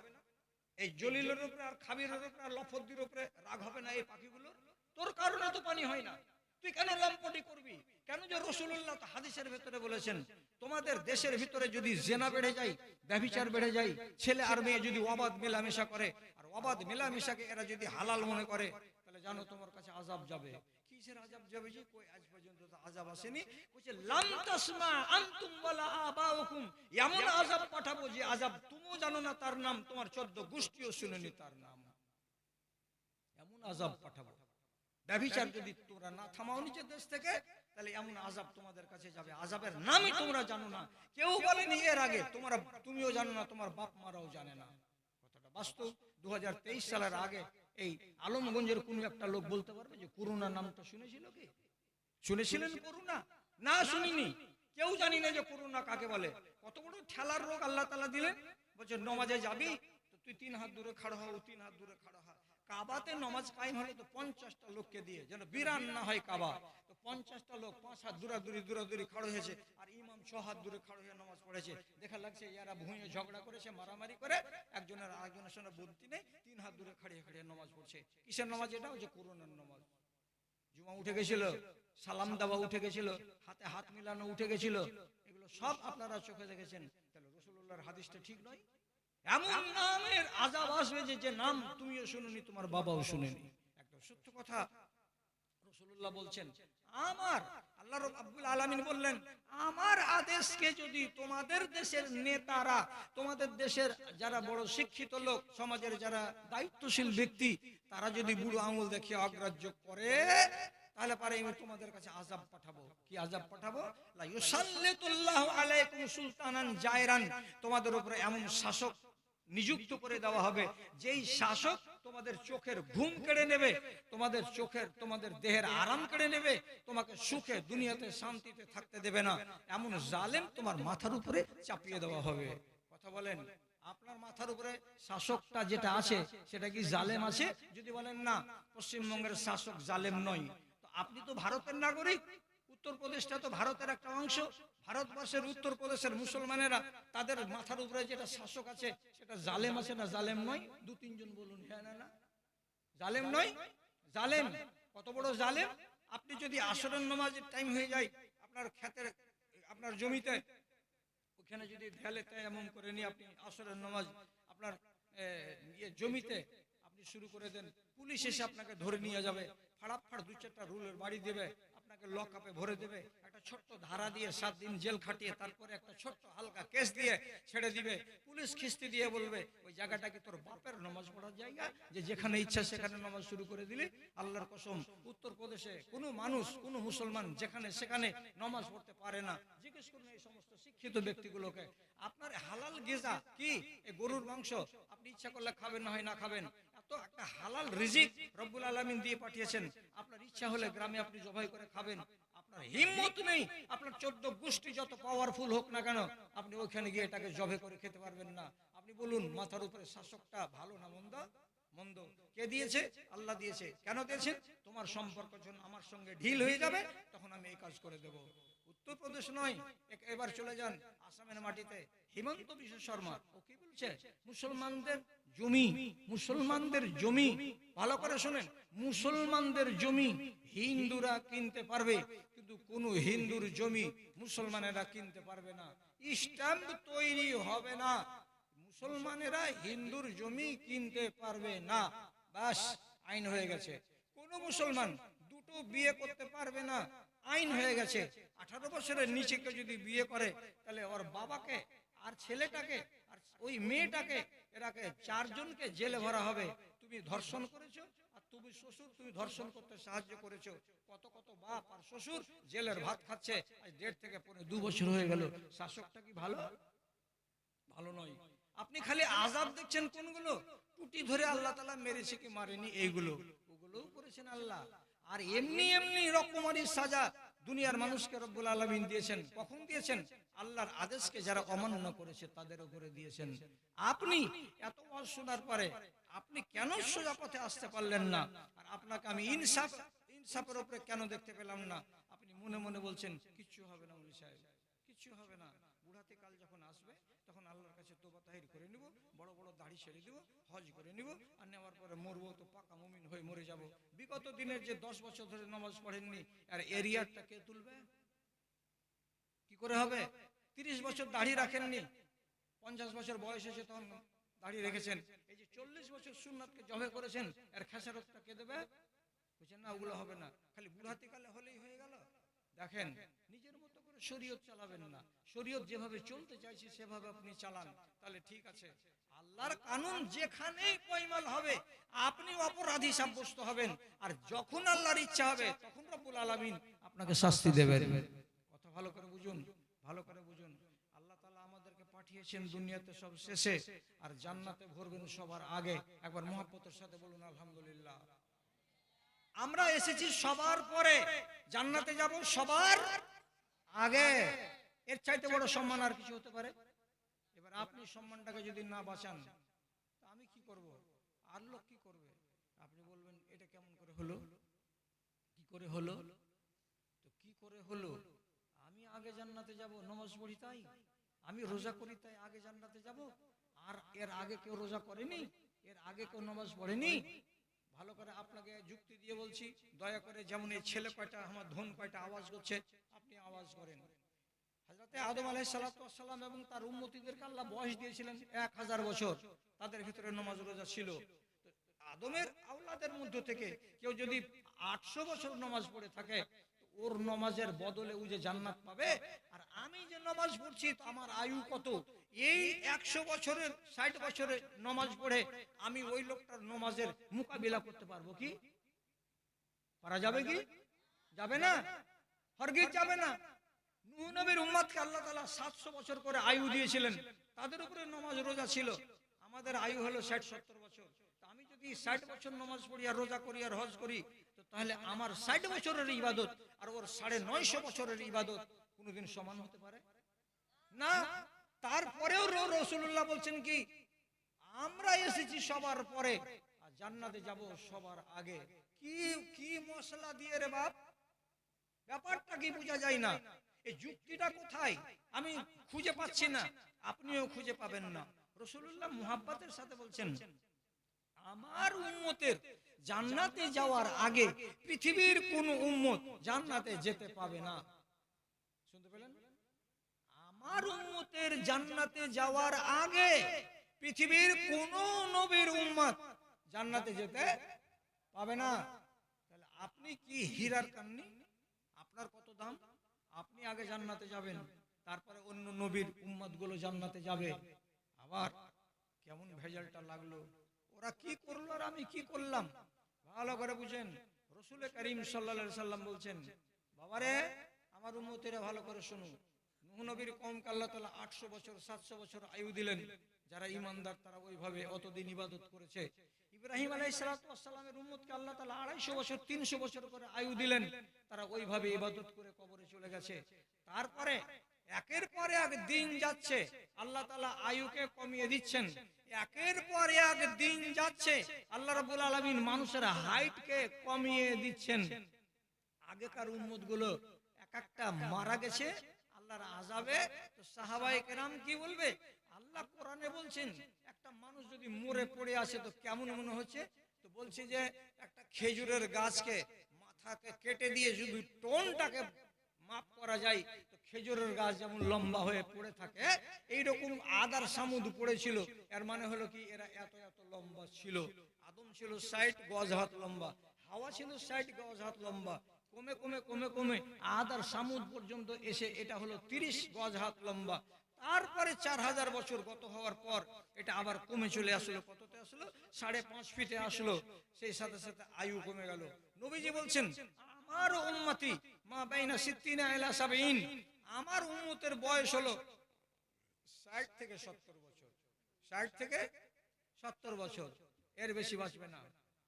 দিয়ে রাসূল বলছেন কাল্লা মান ইয়াতাজাওয়াজু, যদি কেউ 80 বছর বেঁচে যায়, 75 বছর বেঁচে যায়, এটা খুব কম। বেশিরভাগ মানুষ মরে যাবে 60 থেকে 70 বছরের মধ্যে। রাসূলুল্লাহ বলছেন আমার উম্মতের জন্য গড় বয়স আল্লাহ তাআলা ধার্য করেছেন কত? 60 থেকে 70 বছর। তাহলে এবার হিসাবটা লাগান, আপনি কেমন করে আগে আল্লাহর জান্নাতে যাবেন? কেন বললেন নবীজি এত বড় কথা? সমস্ত উম্মতের আগে আমার উম্মত জান্নাতে যাবে। তাহলে আপনি আপনার ফজিলত চিনেন, হিসাব লাগান, ভালো করে হিসাব লাগান। এই 60 বছরের ভিতরে আমরা 24 ঘন্টাতে কতক্ষণ ঘুমাই? 8 ঘন্টা। জরুরি জরুরি 8 ঘন্টা ঘুমানোটা জরুরি। তাহলে 8 ঘন্টা যদি ঘুমাই 24 ঘন্টাতে, তার মানে কি 3 ভাগের 1 ভাগ ঘুমে চলে গেল। তাহলে 60 বছর যদি আমি এটাকে ভাগ করতে যাই তো 60 বছরের ভেতরে 3 20 60 মানে 20 বছর আপনি ঘুমে কাটিয়ে দিয়েছেন, আর কাটাই আমরা। তাহলে 60 এর ভেতর থেকে 20 কে বাদ দিয়ে দেন, বাঁচলো কত? 40। 40 বছর আয়ু পেয়েছেন, ইবাদত করবেন কতখানি? যে ইব্রাহিম নবীর কওমের আগে জান্নাতে যাবেন। 40 বছর কি আপনি ইবাদত করেন? না, 10 বছর তো আমরা কোনো ইবাদতই করি না। করে কেউ কেউ নামাজ পড়ে, কেউ রোজা করে, কেউ হজ করে, কেউ যাকাত দেয়, এগুলো মানে না। যারা ভালো দিনদার ঘরানার ছেলে তারা 10 বছরে হয়তো নামাজটা শুরু করে। 10 বছরকে মাইনাস করে দেন, বাঁচলো কত? 30 বছর বাঁচলো। 30 বছরের ভিতরে কি আপনি সবখানি ইবাদতে কাটাচ্ছেন? না, কিসে যাচ্ছে কথা? 3 বার খেতে বসি 10 মিনিট করে, 3 10 30 মিনিট। 3 বার পেশাব করতে যাই 5 মিনিট, 3 5 15 মিনিট। 2 বার পায়খানাতে যাই 5 5 করে 10 মিনিট। তাহলে এইভাবে সারাটা 60 বছরের জীবনে আপনার পেশাব আর পায়খানা আর গোসল করা এটিকে মিলাতে গেলে আপনার 5 বছর আউট হয়ে যাবে। তাহলে আমি টোটাল কতদিন ইবাদতের জন্য বাঁচালাম? 25 বছর। 25 বছর যদি আপনি হিসাব করে ইবাদত করে থাকেন তো কোন মন্ত্র মূলে আপনি ইব্রাহিম নবীর কওমকে কম্পিটিশনে পিছে ফেলে আল্লাহর জান্নাতে চলে যাবেন? বুদ্ধি আসে না? বুদ্ধি আসে না, এখনো আসে না। যদি না আসে তাহলে আপনার ফজিলত বয়ান করতে গিয়ে বলছি, রাসূলুল্লাহ বলছেন কেমন করে যাবে বুঝতে পারো না বাবা, যে বুঝতে যদি না পারো তো শুনো, আগেকার উম্মত আর আমরা উম্মত কেমন। একটা লোক, হাদিসে আছে লেখা, বুখারীর হাদিস, একটা লোক কিছু লোককে ডেকে বলছে, এই সম্প্রদায়টাকে, এই সম্প্রদায় আগে এসেছিল প্রথম দুনিয়াতে, যে বাবারা কাজ করবে তোমরা সকাল 8টা থেকে নিয়ে 12টা পর্যন্ত, 1 দিরহাম দিব। হ্যাঁ কাজ করব। এরা কাজ করলো।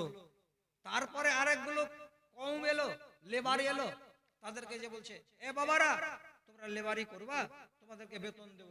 এই লোকগুলো রাজি হলো। কতক্ষণ তোমরা করবা? জোহর থেকে নিয়ে মাগরিব পর্যন্ত করবে। কত দিবে বেতন? 1 দিরহাম দেওয়া হবে। ওরাও কাজ করে চলে গেল। তারপরে আবার আরেকটা সম্প্রদায় এলো, তাদেরকে এই লোকটা বলছে বাবা তোমরা কাজ করবা কি? যদি কাজ করো তো তোমাদের টাকা দেব। কতক্ষণ কাজ করতে হবে? মিনাল জোহরে মিনাল আসরে ইলাল মাগরিবে, আসর থেকে নিয়ে মাগরিব পর্যন্ত কাজ করতে হবে।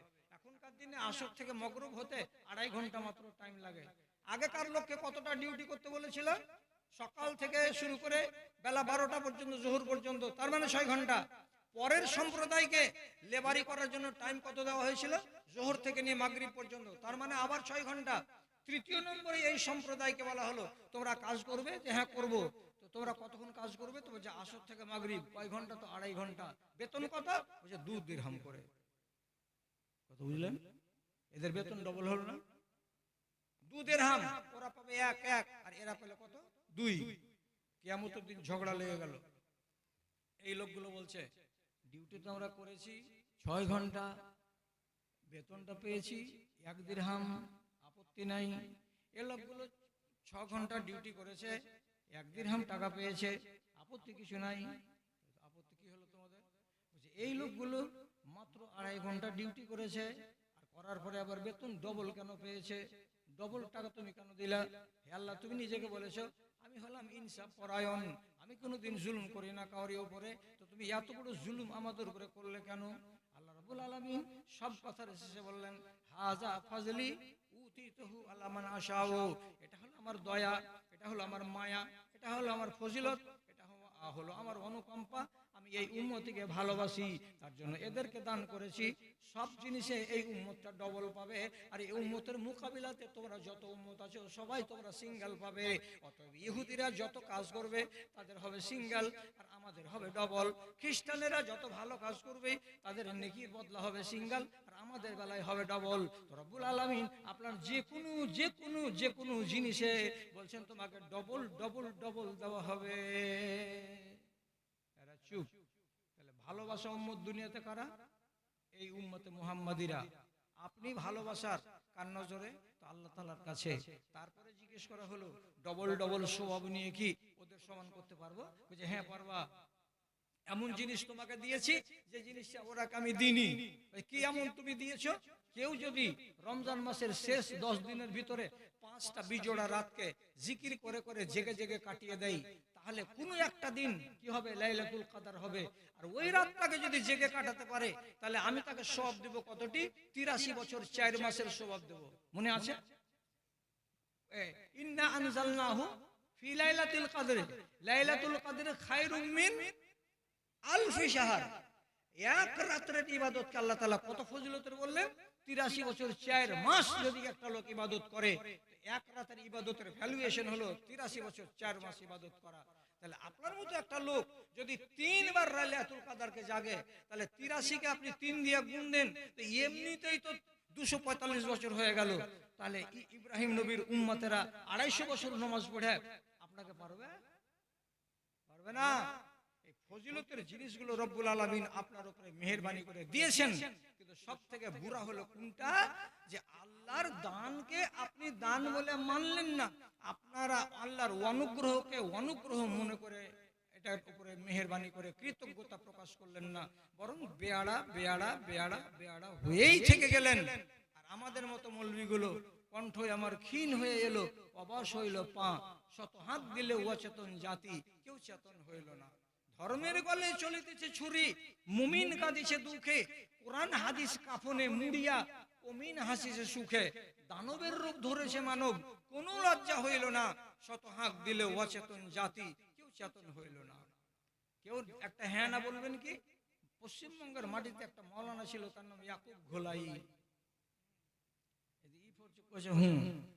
কম বয়সে দেখেছে, আমি দেখেছি এই লোকটা যখন ওয়াজ করতে আসতো, বড় বড় জ্ঞানী গুণী মানুষ এমনি করে হা করে যে ওয়াজ শুনতো, তা হা বন্ধ করতো না, এত ভালো ভালো কথা বলতো। আমি ছোট ছেলে, তার ওয়াজ একটা শুনেছি, আজ পর্যন্ত আমার মনে আছে। আজ ওর কথাটা আপনার সামনে আমি পেশ করছি আল্লাহর ওয়াস্তে। এদিক থেকে চারিদিক থেকে 10-12টা লোক দয়া করে আল্লাহর ওয়াস্তে আওয়াজ করুন আমার সাথে সাথে। তিনার কথাটা নকল করছি। কি কথা?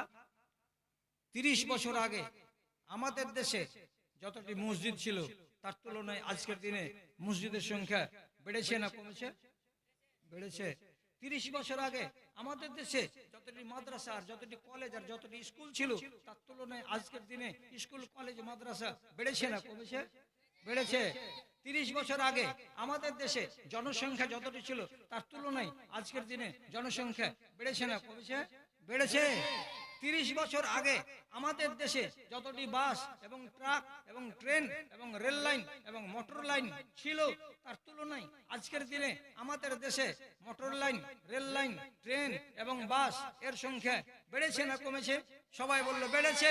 তিনি তারপরে হঠাৎ করে জিজ্ঞেস করে বলছেন, 30 বছর আগে আমাদের দেশে যতগুলো ইমানদার লোক ছিল, নওয়াজি দিনদার লোক ছিল, তার তুলনায় 30 বছর পরে আজকের দিনে ইমানদার লোকের সংখ্যা বেড়েছে না কমেছে?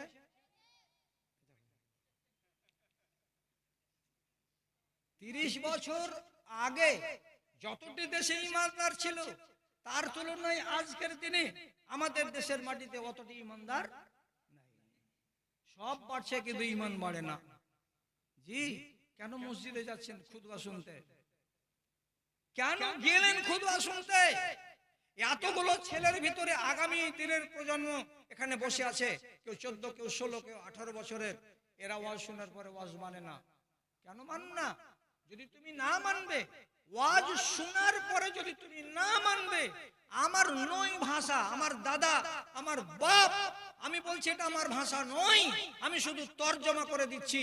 আল্লাহর কথাকে জানার মতো বিবেক থাকার পর যদি তুমি না মানো, তো তোমার যত টাকা দামের ফুল প্যান্ট থাকার, হাওয়াই শার্ট থাকার, ব্র্যান্ডেড কোম্পানির তুমি এক্সরে গায়ে লাগিয়ে এক্সপ্রে করে বের হও, তোমার পরিচিতি মানুষ নয়, তোমার পরিচিতি হলো কুকুর এবং শূকর।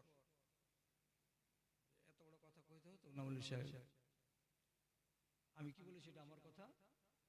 সূরা আরাফ বাংলা তরজমা মাঝে মাঝে পড়বে। খালাটিকে বলছি, বাড়ির ঘরের ভিতরে তো সাজিয়ে দিয়েছো 32 জোড়া করে শাড়ি আর 32 জোড়া করে নাইটি আর দুটা হালা নয়, খালি আল্লাহর ভিতরে এমন একটা ডাঁঠিতে খালি 72টা চুড়ি আর এই মনকার একটা ডাঁঠিতে 73টা চুড়ি, এতগুলো হালা সাজিয়ে রেখেছো। তোমার ঘরের ভিতরে একটা বাংলা কোরআন আছে? নাই। 450 টাকা দাম লাগবে, প্রতিদিন সকালবেলায় একটা করে পাতা বাংলাতে পড়বে, তো মাওলানার বেটি মাওলানা হয়ে যাবে।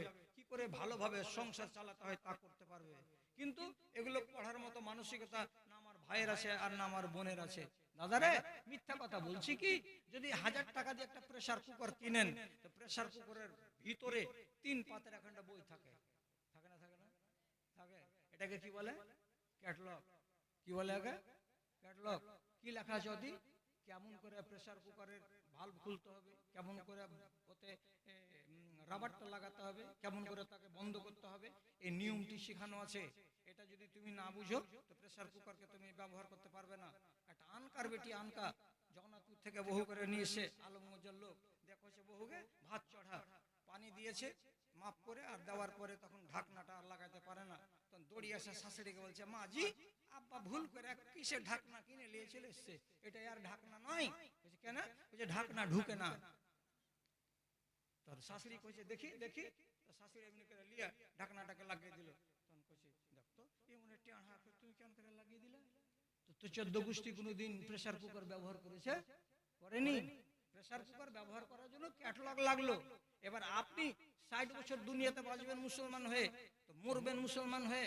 আপনাকে বলবো আমি ইমানদার, আপনার নামাজ কেমন হবে, আপনার রোজা কেমন হবে, আপনার বিবাহ কেমন হবে, আপনার পিশাব কেমন হবে, আপনার পায়খানা কেমন হবে, আপনার সামাজিক ব্যবহার কেমন হবে, আপনি ভাইয়ের সাথে কেমন করে চলবেন, আপনি প্রতিবেশী গায়ের মুসলিম হলে তার সাথে কেমন করে চলবেন, একটা মুসলমানের 60 বছরের জীবন কিভাবে চলবে সেটাকে আপনাকে জানার জন্য একটা কিতাব লাগবে না? নিশ্চয়ই লাগবে। কিতাবটা তো এই কিতাবটাই, এটাই তো কিতাব, এটাই তো মানুষের জীবনের ক্যাটালগ। তো ক্যাটালগটা আপনার ঘরের ভিতরে থোয়া আছে, আর জীবনে কোনোদিন একটা পাতাকে পড়েও দেখলেন না বাংলাতে। এই কোরআন মাজিদ কাঁদছে আপনার টাকে। আর এই কথাটা পাকিস্তানের একজন কবি তিনি নিজের ভাষাতে বলেছেন, কোরআন ওর কান্না শুনবেন তো কোরআন কি করে কাঁদছে, উর্দুতে কবিতা লিখে বলছেন, ताकों में सजाया जाता हूँ, आंखों से लगाया जाता हूँ, ताबीज बनाया जाता हूँ, धो धो के पिलाया जाता हूँ। আর কোরআন কি বলছে? আমি পড়ি না, আর আমাকে কেউ পড়ে না, তাকে সুন্দর করে সাজিয়ে রাখছে। আমার নাম কোরআন, পড়তে জানে না গজুয়ার বেটা, মসজিদে গেল যে রমজান মাসে এমনি করে কোরআনটাকে তুললো আর মোহাব্বতের সাথে এমনি করে বুকে লাগালো আর চুক চুক চুক চুক করে 2-3 বার চুমা খেয়ে নিল, দেও মনে মনে হলো কোরআনের হক আদায় করে দিল। এটা বলছে কি আঁখোं से लगाया जाता हूं, তাবিজ বানায়া जाता हूं। কেউ এসা কইছে মুলি সাহেব রাতে খারাপ স্বপ্ন দেখছি, আমাকে একটা তাবিজ করে দাও। তখন ইমুলি সাহেব করলো কি একটা আয়াত তুলে দিল, যে তাবিজ বানিয়ে দিয়ে বললো এটা হাতে দিয়ে শুয়ে থাকবি, জিনের বেটিরা তোর কাছে রাতের বেলায় মুলাকাত করতে আসবে না। তাহলে কোরআন মাজিদ কিসের কাজ করছে? বলছে ওর তাবিজের কাজ করছে। আর একটা লোক কি বলছে, ধো ধো কে পিলায়া যাতা হুঁ। কোরআন পড়ার লোক নেই, কোরআনকে ধুয়া খাওয়ার লোক আছে। একটা লোক এসে বলছে মুলি সাহেব আমার ভাবির ব্যথা উঠে আসে সকাল 10টা থেকে, প্রসব বেদনা, বাচ্চা হবে কিন্তু হয় না, হয় না তো কিছু ওষুধ পানি দাও। মুলি সাহেব একটা পিয়ালা নিয়ে আসলো, ডেকে নিল, আর পিয়ালাটা ডেকে নিয়ে ওই পিয়ালাতে জাফরানের একটু রং দিয়ে পানিগুলো মিশিয়ে দিল, আর জাফরানের রংটাকে দিয়ে পিয়ালার গায়ে একটা আয়াত লিখে দিল, ওয়া আলকাত মা ফিহা ওয়া তাখাল্লাত, ওয়া আলকাত মা ফিহা ওয়া তাখাল্লাত। এটা জাফরানের রং দিয়ে আয়াতটাকে লিখে দিল, আর ওই অল্প পানিখানিতে দুটো ফুং দিয়ে দিল, আর দেওয়ার পরে বলছে হিলাবি না, এমনি করে নিয়ে যা, আর যাওয়ার পরে তোর ভানির হাতে দে, তোর ভানি এটাকে নিবে, এমনি এমনি করে যদি 2-3 বার হিলাই, পানিটা যদি আয়াতের গায়ে লাগে তো আয়াতটি খসে যাবে, যেহেতু রং আজ পানিতে মিলে যাবে, আর যেমনি আয়াতটি খসে পানিতে লেগে যাবে তোমার ভাবিকে তুমি পান করিয়ে দিবে, দিয়ে 5-7 মিনিট পরে দেখবে যে তোমার ভাবির পেট থেকে একটা সুন্দর ফুটফুটে ভাতিজা পয়দা হয়ে গেছে। আর কথাটা মনে রাখিও কি, যেমনি যেমনি এটা খাওয়া দাওয়া করা হয়ে যাবে, বা এই আয়াতটা যদি রানে বেঁধে দিই তো বাচ্চাটা যখন হয়ে যাবে তো সাথে সাথে ছিঁড়ে ফেলে দিও, আর না তো ছিঁড়ে যদি না ফেলো তো তোমার ভাতিজাও বার হবে, আর তোমার ভানির পেট থেকে আর যত লাড়ি ঘুড়ি ছিল সব বাড়িয়ে চলে আসবে।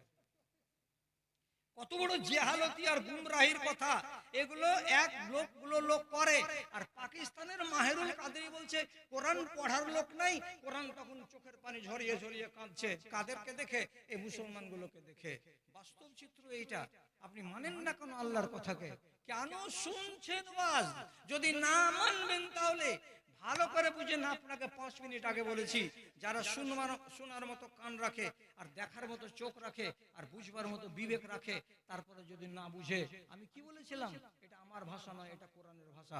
সূরা আরাফে রব্বুল আলামিন বলছেন লাহুম কুলুবুন লা ইয়াফকাহুনা বিহা, যাদের আমি চোখ দিয়ে অন্তর দিয়েছি, অন্তর দিয়ে বুঝে না, তাদেরকে আমি চোখ দিয়েছি, চোখ দিয়ে তারা দেখে না, তাদেরকে আমি কান দিয়েছি, লা ইয়াসমাউনা বিহা, কান দিয়ে ওরা শুনে না। যার কান কাজে লাগছে না ঠিকঠাক, যার চোখ কাজে লাগছে না ঠিকঠাক, যার বিবেক কাজে লাগছে না ঠিকঠাক, তখন এই লোকটাকে আল্লাহ রাব্বুল আলামিন ডেকে বলছেন এটা মানুষ নয়, জি এটা মানুষ নয়। এটা কার বেটা? আমজাদের বেটা। নাম কি? ইনজেমাম। যতই ফুটানির নাম হোক না কেন, এটা মানুষ নয়। কি জি আল্লাহ, কি আল্লাহ? তো আল্লাহ তাআলা বলছেন উলায়েকা কালান আম, এই ছেলেটা হলো 4 পায়ে জানোয়ার। কি 4 পায়ে জানোয়ার? আল্লাহ কইছে যেটা তোমার মনে লাগে তাই বলো। কুকুর তো কুকুর, শুয়োর তো শুয়োর, হাতি তো হাতি, গাধা তো গাধা, যেটা নাম দিবে সেটাই। তারপরে আমি থেমে গেলাম। আল্লাহ আল্লাহ তো নাম নিলেন না, এটা জানোয়ার, তো কেমন জানোয়ারের জানোয়ার দিয়ে ফের আল্লাহ তাআলা বলছেন বালহুম আযাল্ল। আরে জানোয়ারও নয়, এটা জানোয়ার থেকে আরো খারাপ, আরো খারাপ জানোয়ারের থেকে। জানোয়ারও করে রাখলেন আল্লাহ তাআলা। কইছে কেন তুমি জানোয়ার থেকে নিচে নামিয়ে দিলা? জানোয়ারের বুদ্ধি আছে, এই গাধার বুদ্ধি নেই। কেমন জানোয়ারের বুদ্ধি আছে? কেমন জানোয়ারের বুদ্ধি আছে? কোরআন মাজিদের ভিতরে পরিষ্কার করে লেখা আছে নবী সুলাইমান 5000 মিলিটারি নিয়ে প্যারেড করার জন্য মাঠে নামলেন। তো প্যারেড করার জন্য মাঠে নামছেন, তো মাঠের ভিতরের একটা পিপিলিকা একটা ঢেলের উপরে খাড়া হয়ে সুর দুটাকে এমনি করে লাড়াইছে, নাড়িয়ে বলছে ইয়া আইয়াতুহান নামালু উদখুলু মাসাকিনাকুম লা ইয়াহতামান্নাকুম সুলাইমান ওয়া জুনুদুহু। এ আমার জাত ভাইরা, মাঠে যত পিপিলিকা আছো তাড়াতাড়ি তোমরা চড়াই করা বাদ দিয়ে খালে ঢুকে যাও। যদি খালে না ঢুকো তাহলে মিলিটারিদের জুতার তলাতে তোমরা পিষ্ট হয়ে মরে যাবে, তোমাদের 14 গোষ্ঠী ধ্বংস হয়ে যাবে, ডিমগুলো খালের ভেতরে বরবাদ হবে। জলদি করে লুকিয়ে যাও। মিলিটারিরা মাঠে নেমে গেছে। এক নিমেষের ভেতরে হাজার হাজার পিঁপড়ার একটাও বাইরে নাই, সব খালের ভেতরে চলে গেছে।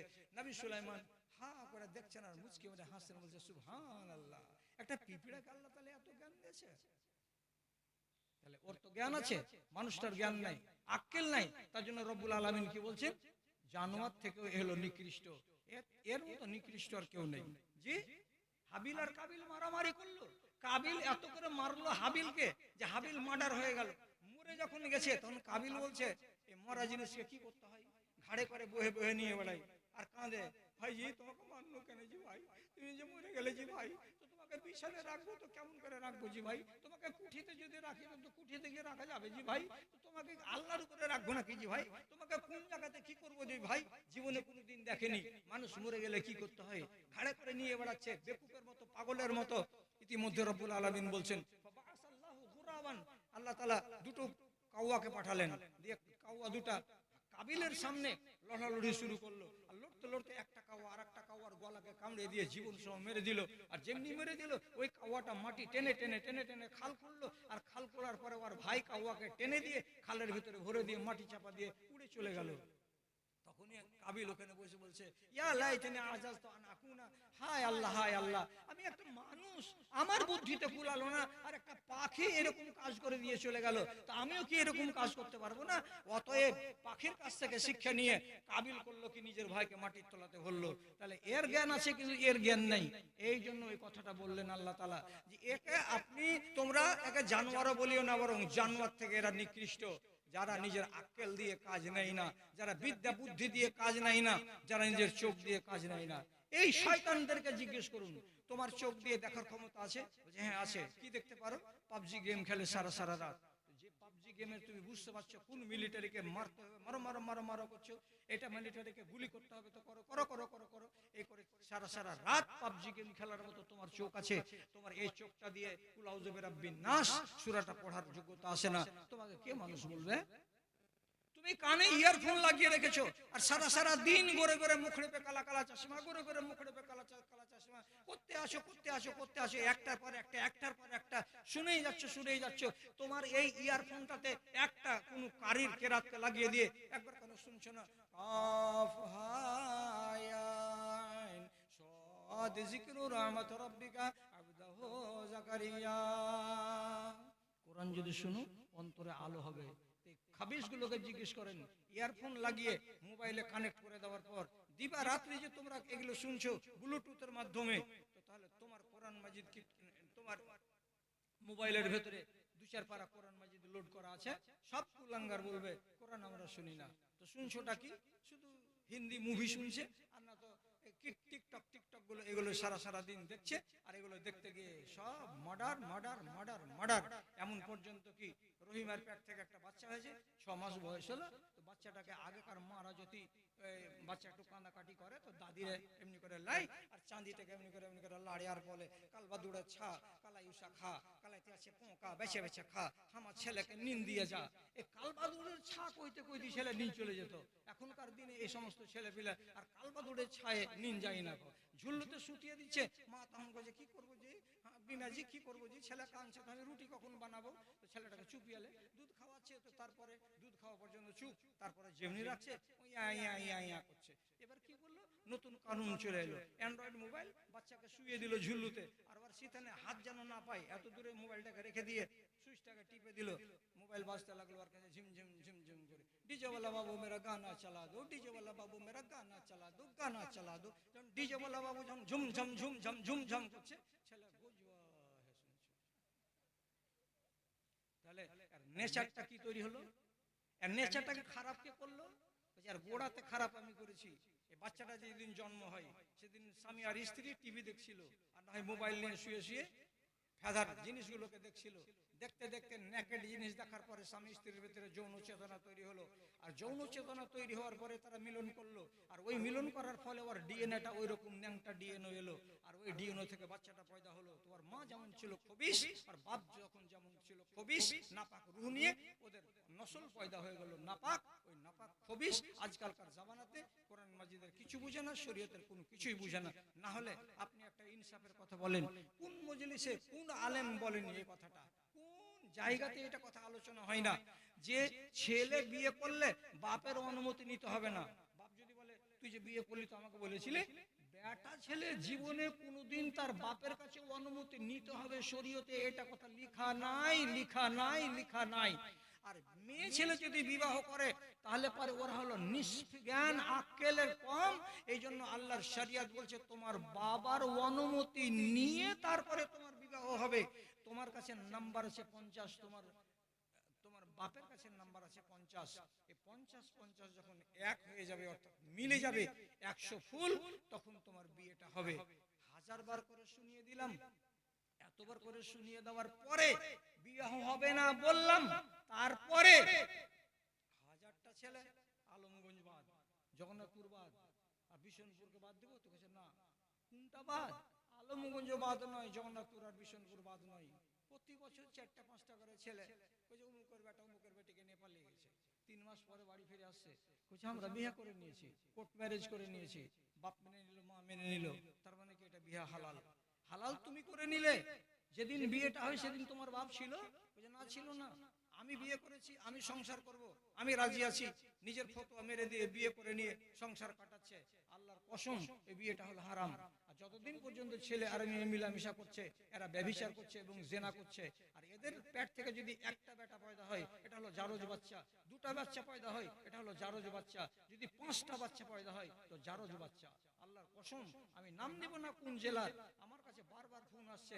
এখন 62 বছর বয়স, আর আমার 3টা বাল বাচ্চা। আমি ওইরকম প্রেম করে বিয়ে করেছিলাম। আপনারা ওয়াজে এই কথাটা বলছেন, এখন কি করব? আমার বয়স যে 62 বছর। আমি বলছি 62 কোন কথা? আপনার যদি 82 বছর বয়স হয়ে যায়, তখনও বিবাহ হালাল করার আপনাকে উপায় করতে হবে। বিবাহ যতদিন হালাল না হবে, ততদিন ব্যভিচার চলতেই থাকবে। তাহলে আমি এখন নতুন করে বিবাহ করব? যে হ্যাঁ করব। আর বাপ যে বেঁচে নেই, যে বাপ বেঁচে নেই, তো ওর বড় ভাইকে ডাকেন। ওর বড় ভাই বেঁচে নেই, তো ওর চাচা বেঁচে আছে, চাচা যদি বেঁচে থাকে তো তাকে বলুন। চাচা বেঁচে নেই, বলছে ওর ছোট ভাই বেঁচে আছে। কেউ বেঁচে আছে ওর বংশের, কেউ বেঁচে আছে ওর বংশের, বাপ, চাচা, দাদা, ভাই কেউ আছে, তাকে ওলি নিযুক্ত করো। আর করার পর আজকে বিয়ে করো। ঠিক আছে, বিয়ে করে নিব। খালি বিয়ে করে নিলে হবে না, গুতান খেতে হবে। কেন? যে 60 বছর ব্যভিচার করেছো, জেনা করেছো, দুজনকেই মার খেতে হবে। হাজি মুলি সাহেব, কোনাতে মার খাবো না লোকের সামনে? আল্লাহর কোরআন সূরা নূরে বলছে। কোন সূরাতে? সূরা নূরে। সূরা নূরে ওয়ালিয়াশহাদ আযাবাহুমা তাইফাতুন মিনাল মুমিনিন। কোন মুখ পুড়িকে যদি আযাব দিতে হয়, তো সেদিন আযাব দিতে হবে চৌরাহাতে এনে, যাতে 100টা লোক দেখতে পাই। কোন মুখ পড়া কুলাঙ্গারকে যদি সাজা দিতে হয়, তাহলে স্কুলের প্রাঙ্গণে সাজা দিবেন, 100টা লোক যেন জমা হয়ে দৃশ্যটা দেখে। দেখতে গেলে কি হবে? আরো 10টা মেয়ে ছেলে জ্ঞান পাবে। এ কাজে যে আসে না, এটা রোজা কিছু না, যে কাজ করেছে মার্জিয়া, এ কাজ যদি করিস তো তোরও এরকম করে গুদড়ি লাট করবে 100 কোড়া মেরে, তো জ্ঞান ফিরবে। এই জন্য রাসূলুল আল্লাহ রাব্বুল আলামিন বলছেন, ছেলেকে মারবার কালে 100টা বেটা ছেলে আর 100টা বেটি ছেলেকে দেখতে দাও, আর মেয়েকে মারবার কালে 100টা বেটা ছেলে আর 100টা মেয়ে ছেলেকে খাড়ো করে তামাশা দেখতে দাও, যাতে তারা জ্ঞান পায়। আল্লাহ, ইজ্জতের কিছু থাকবে না। কিন্তু ইজ্জতের তুমি মাথা খেয়ে নিয়েছো তো 60 বছর আগে, তুমি পালিয়ে বিয়ে করেছো, তোমার ইজ্জত আছে? বলছি এত বড় কাজ করতে পারবো না মুলি সাহেব, গুনাহ নিয়েই কবরে চলে যাব। যাও, কবরে চলে যাও, আমার কিছু হবে না। হবে তো তোমার হবে। শেষের বেলায় ঘরের কোনাতে 100 জুত্তা খেয়ে নতুন করে বিয়ে করেছে, আজ 9 দিন হলো। আমি বলছি আল্লাহ মাফ করতে পারে তোমাকে। 12 সালে পিস টিভিতে ভাষণ দিলাম, 2012 সালে। 2012 সালে তো এটা আমার বিষয় ছিল। আমি যখন পিস টিভিতে ভাষণ দিলাম, সারা দুনিয়ার 157টা দেশে পিস চ্যানেল চলছিল। যেখানে সেখান থেকে আওয়াজ আসতে লাগলো, লাভ ম্যারেজ করাতে হলে তো গুনাহ। মুর্শিদাবাদের এক বহিন ফোনে আমার নাম্বার নেট থেকে পেয়েছে, ফুফরে ফুফরে কানসার বলছে, ওস্তাদজি কেমন করে কি করব, বিয়ে ক্লাসে পড়ার কালে এরকম করে বিয়ে করে নিয়েছি, তাহলে এটা তো আমাদের হারাম। আমি বলছি হ্যাঁ দিদিমণি, এটা এখনো হারাম। কি করে হালাল হবে? আজকে তুমি তোমার বাপের অনুমতি নিয়ে নতুন করে বিয়ে করো, এটা হালাল হয়ে যাবে। এতবার জানার পর না আলমগঞ্জের বেটিরা শুনছে কথা, না বিশনপুরের বেটিরা শুনছে কথা। শুনছে কেউ শোনে না, কেউ শোনে না। তাহলে আপনাকে আমি যদি বলি, এই লোকগুলোকে তো আল্লাহ কোরআনে বললেন এরা জানোয়ার, তাহলে আপনি আমাকে বেয়াদবি মাফ করবেন। এতটি কথা শোনার পরে যদি বুড়ো আঙুল দেখান, আপনাকে মানুষকে বলে এটাই তো জানোয়ার, এটাই তো জানোয়ার। আমি বলতে বলতে বুড়া হয়ে গেলাম, কবরে যাওয়ার বয়স চলে আসলো, শরীয়তের কোন জায়গাতে দেখতে পেলাম না 100টা বরযাত্রী যাবে। আর আপনার বেটার বিয়েতে আপনি 100টা বরযাত্রী দিবেনই দিবেন। কোথায় পেলেন আপনি শরীয়তকে এরকম করে মই দিয়ে মেরে আর চুরে ভাঙচুর করার পাওয়ারটা কে দিল আপনাকে? পৃথিবীর উম্মতে মুহাম্মাদির সর্বশ্রেষ্ঠ জামাই, তার নাম আলী, আর সর্বশ্রেষ্ঠ বৌমা, তার নাম হলো হযরতে ফাতেমা। এর চাইতে ভালো বউ আর এর চাইতে ভালো জামাই আমাদের মানুষের ইতিহাসে আর নাই। কেন নাই? চুপ, কেন নেই? হযরতে ফাতেমা হলেন জান্নাতি মহিলাদের সরদার।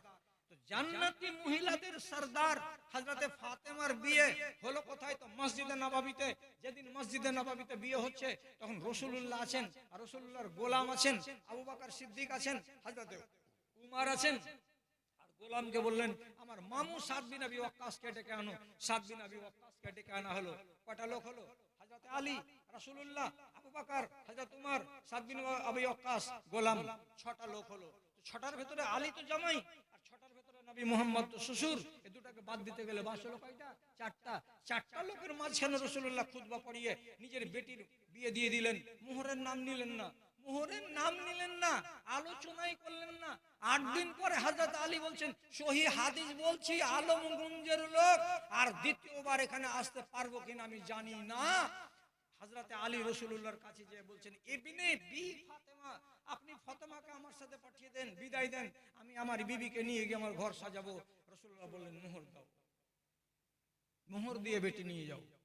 তখন হযরত আলী বলছেন, 12 বছর বয়স যখন আমার, তখন আপনি আমার বাপ আবু তালেবের কাছ থেকে নিয়েছিলেন, নিয়ে বলেছিলেন, চাচা আপনাকে খরচ করতে হবে না, আলী আমার চাচাতো ভাই, আমি একে বন্ধু মনে করি, আমি এর খরচ বহন করব। আজ আমার বয়স 22 বছর, এতদিন ধরে আপনি লুঙ্গি দিলেন, কাপড় দিলেন, গেঞ্জি দিলেন, জুতা দিলেন, স্যান্ডেল দিলেন, পেটের খাবার দিলেন, আজকে বেটি দিয়ে আমাকে জামাই বানালেন, আর আজকে আপনি আমাকে বলছেন মোহর দাও। আমি কোথায় পাবো মোহর? আমার তো টাকা নাই, পয়সা নাই। রাসূলুল্লাহ বললেন, তুমি একটা ইসলামের মিলিটারি, এই জন্য তোমাকে বাইতুল মাল থেকে একটা পোশাক দেওয়া হয়েছে, পোশাকটার নাম হলো বর্ম। জলদি করে বলেন, ভাই আমার, বড় ভাই, বর্ম। বুঝতে পারলেন বর্মটা? বর্ম বুঝতে পারলেন না? তারের তৈরি করা জালি জালি জালি জালি জামা, তারের তৈরি করা জালি জালি এরকম জামা, এটাকে গায়ে দিয়ে মিলিটারিরা যুদ্ধের ময়দানে লড়বে, তরবারি গায়ের উপরে লাগবে না, এটাকে বলে বর্ম। তো তোমাকে একটা বর্ম দেওয়া হয়েছে, বর্মটার নাম হলো হোতাইমি বর্ম।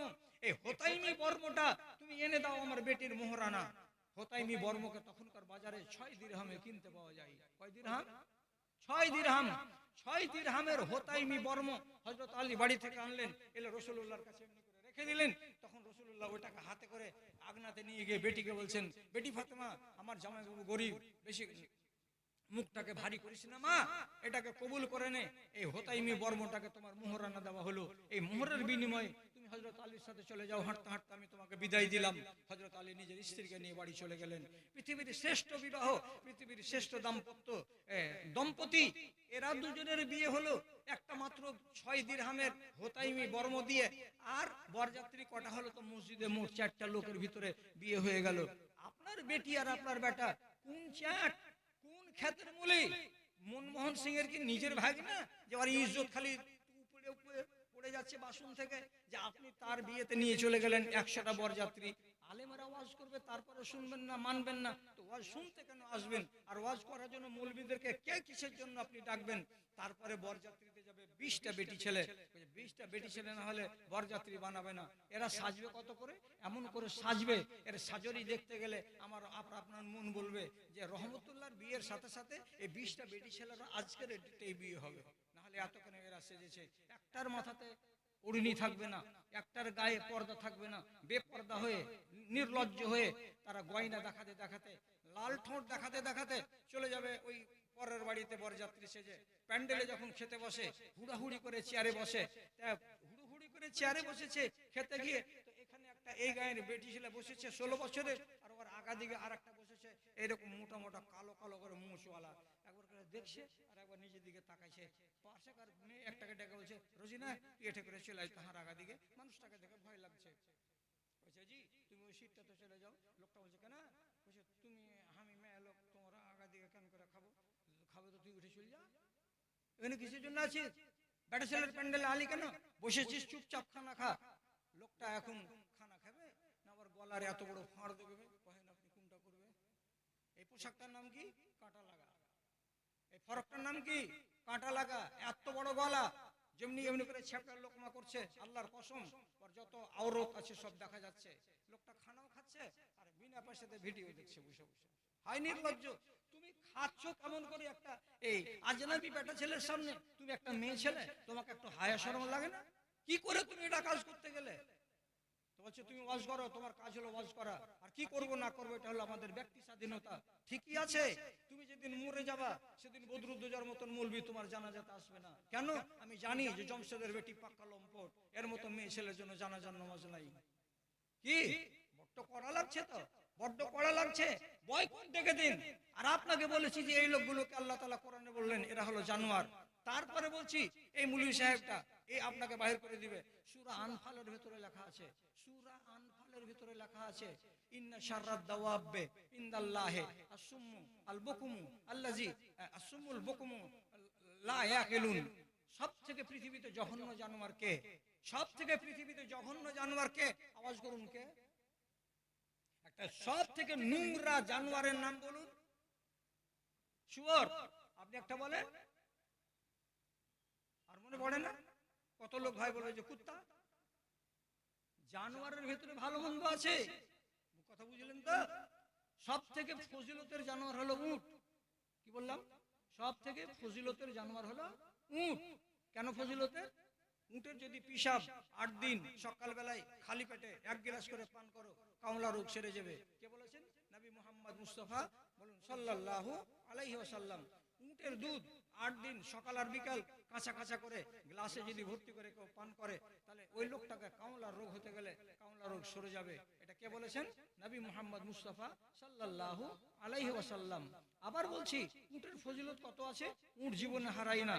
যেখানেই যাক না কেন আপনার বাড়ি উচিনবে, 3 দিন পরে হলেও বাড়ি ফিরে আসবে। এমনই একটা অফাদার জানোয়ার। উটকে যদি আপনি খেতে না দেন তো উট চেঁচাবে না, মুজলুম দাঁড়িয়ে থাকবে। উটের গলাতে রশি দিতে হয় না। আর উটকে আপনি যদি নিয়ন্ত্রণ করতে চান, তো যেটা পালের ভেতরে বড় উট, ওই বড় উটটাকে আপনি ডেকে আনবেন। আর আনার পরে ওর আগেকার পাটাকে এরকম করে নিয়ে এইভাবে দৌড়িয়ে দিবে, আর দিয়ে এই জায়গাটাতে ঘিরে দিয়ে দিবে। 3টা পায়ের ভেতরে দাঁড়িয়ে থাকবে। হেড উট যদি দাঁড়িয়ে থাকে তো ওই পালের 50টা উটকে আর দড়িও লাগবে না, খড়িও লাগবে না, চুপচাপ আর মালিকের চারিদিকে দাঁড়িয়ে থাকবে। ওরা এদিক ওদিক কোথাও পালাবে না। এক আল্লাহ তাআলা এত ফজিলতের করেছে। কুত্তা ফজিলতের কম নয়। কুত্তা একবার নাপাক, কুত্তা আর একবার কাজে। কেমন করে কাজে? রাসূলুল্লাহ বলছেন, মানিকতানা কালবান ইল্লা কালবা মাশিয়াতিন আও জারিন নুকসা মিন আমালিহি কুল্লা ইয়াউমিন কিরাতানে। কোন মানুষ যদি একটা খেকি কুত্তি পুষে, কোনো কাম দেয় না, তাহলে ওর নেকি থেকে প্রত্যেকদিন 2 কিরাত করে আল্লাহ তাআলা কেটে নেবেন। এ কুত্তি কিসের জন্য পুষেছো তুমি? আর যদি এটা কি বলে শিকারি কুকুর থাকে, শিকারি কুত্তি থাকে, তাহলে পরে শিকারি কুত্তা আর কুত্তি পুষতে আপনাকে মানা করা হয়নি। যে কুত্তাগুলো কি করবে, আপনার ছাগল ভেড়ার হেফাজত করবে, আপনার কাঁড়ি পালার হেফাজত করবে, আপনার বাড়ির হেফাজত করবে, এরকম কুকুর দুনিয়াতে আছে, রাসূলুল্লাহর যুগে ছিল। আর বরকত কতটা আছে জানেন? আপনি একটা খরগোশ দেখতে পেলেন, আর দেখার পরে আপনি খরগোশটা ধরবেন, আর ধরার পরে ওর গোশত খাবেন। ঠিক আছে, থাক। না না, আমি কইছি যে এরা কাজে টাজে করছে নাকি একটু দেখি। গাল দিয়েছে না আমাকে অনেক জায়গায়। তোরা যেটি আসো কিনা, তোরা শান্ত হয়ে আসো। আগে কুটিক ছিল এরকম কাজ করা নিয়ে গেল, ওটি চলে গেছে। আচ্ছা, ভালো লাগছে এখন। হ্যাঁ, তো কি বলছিলাম, আপনি একটা খরগোশকে দেখেছেন, খরগোশটার মাংস খাবেন, আপনি দৌড়ে পারবেন না খরগোশকে। আপনার শিকারি কুকুরকে বলছেন লে লে লে লে লে লে লে লে ধর ধর ধর ধর ধর ধর। আর কুকুর যেমনি আপনি এরকম লে লে লে করে ছাড়লেন, আপনি বলে দিলেন বিসমিল্লাহে আল্লাহু আকবার। কি বললেন? বিসমিল্লাহে আল্লাহু আকবার। কুকুর দৌড়ে গিয়ে খরগোশকে কামড়ে নিয়ে চলে আসছে। এসে যদি রাখলো আপনার সামনে, তো খরগোশ হ্যাঁ মরে গেছে। খাবেন না? জলদি বলেন, খাবেন না? কথা বলেন না, সাদা পাগড়ি। খাবো না। কেন? জানোয়ারটা মরে গেছে। না, আমি বলছি খাবেন। জানোয়ারটা মরে গেলেও খাওয়া যাবে। কেন? শিকারি কুকুরে ধরে এনেছে, আর আপনি তাকে আগে কি বলেছিলেন? বিসমিল্লাহে আল্লাহু আকবার। কুকুরের ফজিলত নেই? একটা মুন্সি বলবে ছি ছি ছি ছি ছি ছি, মসজিদের বারান্দাতে কুকুর দৌড়িয়ে চলে গেল রে, মসজিদ নাপাক, ধো ধো ধো, মসজিদের বারান্দা খান ধো, মসজিদ নাপাক হবে না। কুকুরের পা যদি শুকনো থাকে আর মুসাল্লার উপর দিয়ে যদি দৌড়িয়ে চলে যায়, নাপাক হবে না। কুকুরের গা যদি আপনার কাপড়ে লেগে যায়, যদি শরীর তার শুকনো থাকে, নাপাক হবে না। কুকুরের লাল লেগে যায়, নাপাক হবে। কুকুরের পেশাব লেগে যায়, নাপাক হয়ে যাবে। তাহলে একদিক দিয়ে কুকুর খারাপ, আর আরেক দিক দিয়ে কুকুর হলো ভালো জানোয়ার। রাসূলুল্লাহ পুষতে বলেছেন কালবে মুআল্লাম, প্রশিক্ষণ প্রাপ্ত কুকুরকে। তাহলে কুকুর অত নোংরা জানোয়ার নয়। একটা জানোয়ার দুনিয়াতে আছে, এর নাম হলো শুয়োর। এই কত নাপাক জানোয়ার। এই জায়গাটাতে বাঁধা ছিল, ধরে নেন এখানে শুয়েছিল, 1 ঘন্টা পরে এখান থেকে উঠে চলে গেছে। আপনি জানেন যেখানে শুয়োরটা বাঁধা ছিল, আপনি জোহরের নামাজ পড়তে এসেছেন, ওই জায়গাতে জোহরের নামাজ পড়া চলবে না। যতক্ষণ আপনি ঝাড়ু না দিবেন, এখানকার বালুকে ওইদিকে আর ওখানকার ধুলাকে এইদিকে না করে দিবেন, জায়গাটাকে লেপে না দিবেন, ওই জায়গাতে নামাজ হবে না। সাহাবায়ে কেরাম বলছেন, আল্লাহ পাকের রাসূল, আমাদের নৌকা যদি সাদা হয়ে যায়, তো কাঠের গুন্ডি এবং শুয়ারের চর্বি এক জায়গাতে করে যদি আমরা ছিদ্র বন্ধ করি, এটা লাস্টিং বেশি করে। তো এই অল্প কাজে কাজের জন্য শুয়োরের চর্বিকে ব্যবহার করা যাবে? রাসূলুল্লাহ বলছেন জি না, শুয়োরের চর্বিকে ব্যবহার করা যাবে না, এর আদ্যপান্ত নাপাক। অতএব সবচাইতে পৃথিবীর জঘন্য জানোয়ার কোনটা? এই শুয়োরটা।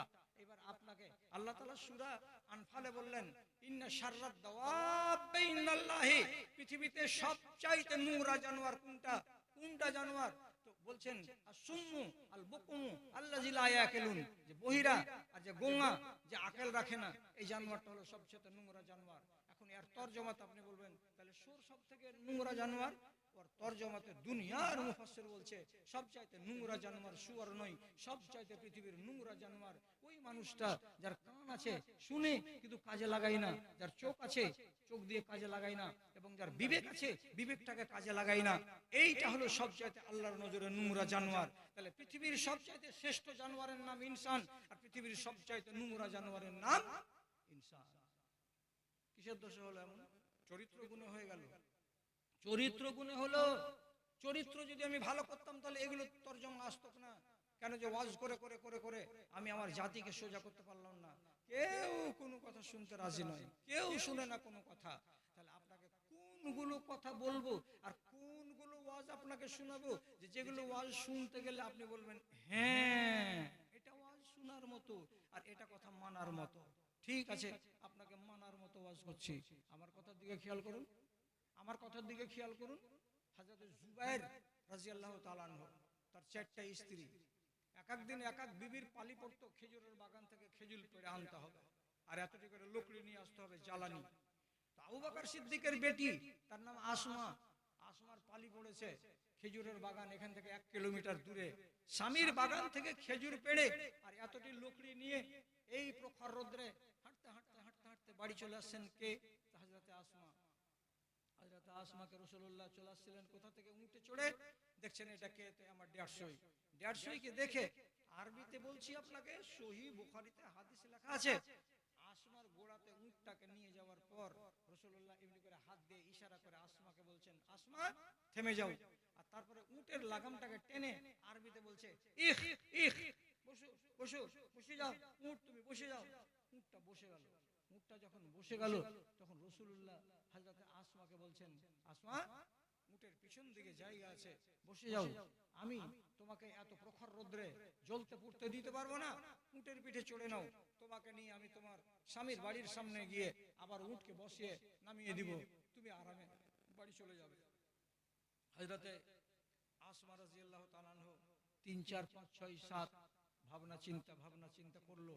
করার পরে শেষের বেলায় নবীজিকে বলছেন ফাস্তাহিয়াইতু আন আসিরা খালফার রিজাল, আমাকে বড় লাজ লাগছে, আপনি আমার ভগ্নিপতি, আপনার পিছন দিকে বসে যাব। কেউ যদি বলে দেয় যে ভগ্নিপতি আর 150 মস্করা করছে আর উটের পিঠে চড়ে চড়ে চলে আসছে, তাহলে আমার ইজ্জতে ঘা লাগবে। কেউ যদি আমার ব্যাপারে মস্করা করে, কত মজা লাগছিল ভগ্নিপতির সাথে সফর করতে, তখন আমার ইজ্জতে ঘা লাগবে। আমি কোন দুনিয়ার মানুষকে কথা বলার সুযোগ দেব না। আর আপনি আমার ভগ্নিপতি, আপনার পিছন দিকে উঠে বসে আমি আরাম করে আমার বাড়ি যাব না। আপনি উঠ খাড়ো করুন, একাই চলে যান, আমি পায়ে হেঁটে এসেছি, আমি পায়ে হেঁটে চলে যাব। তিনি কি বললেন? রাসূলুল্লাহকে বললেন আপনার পিছন দিকে আমি বসবো না, আপনি চলে যান।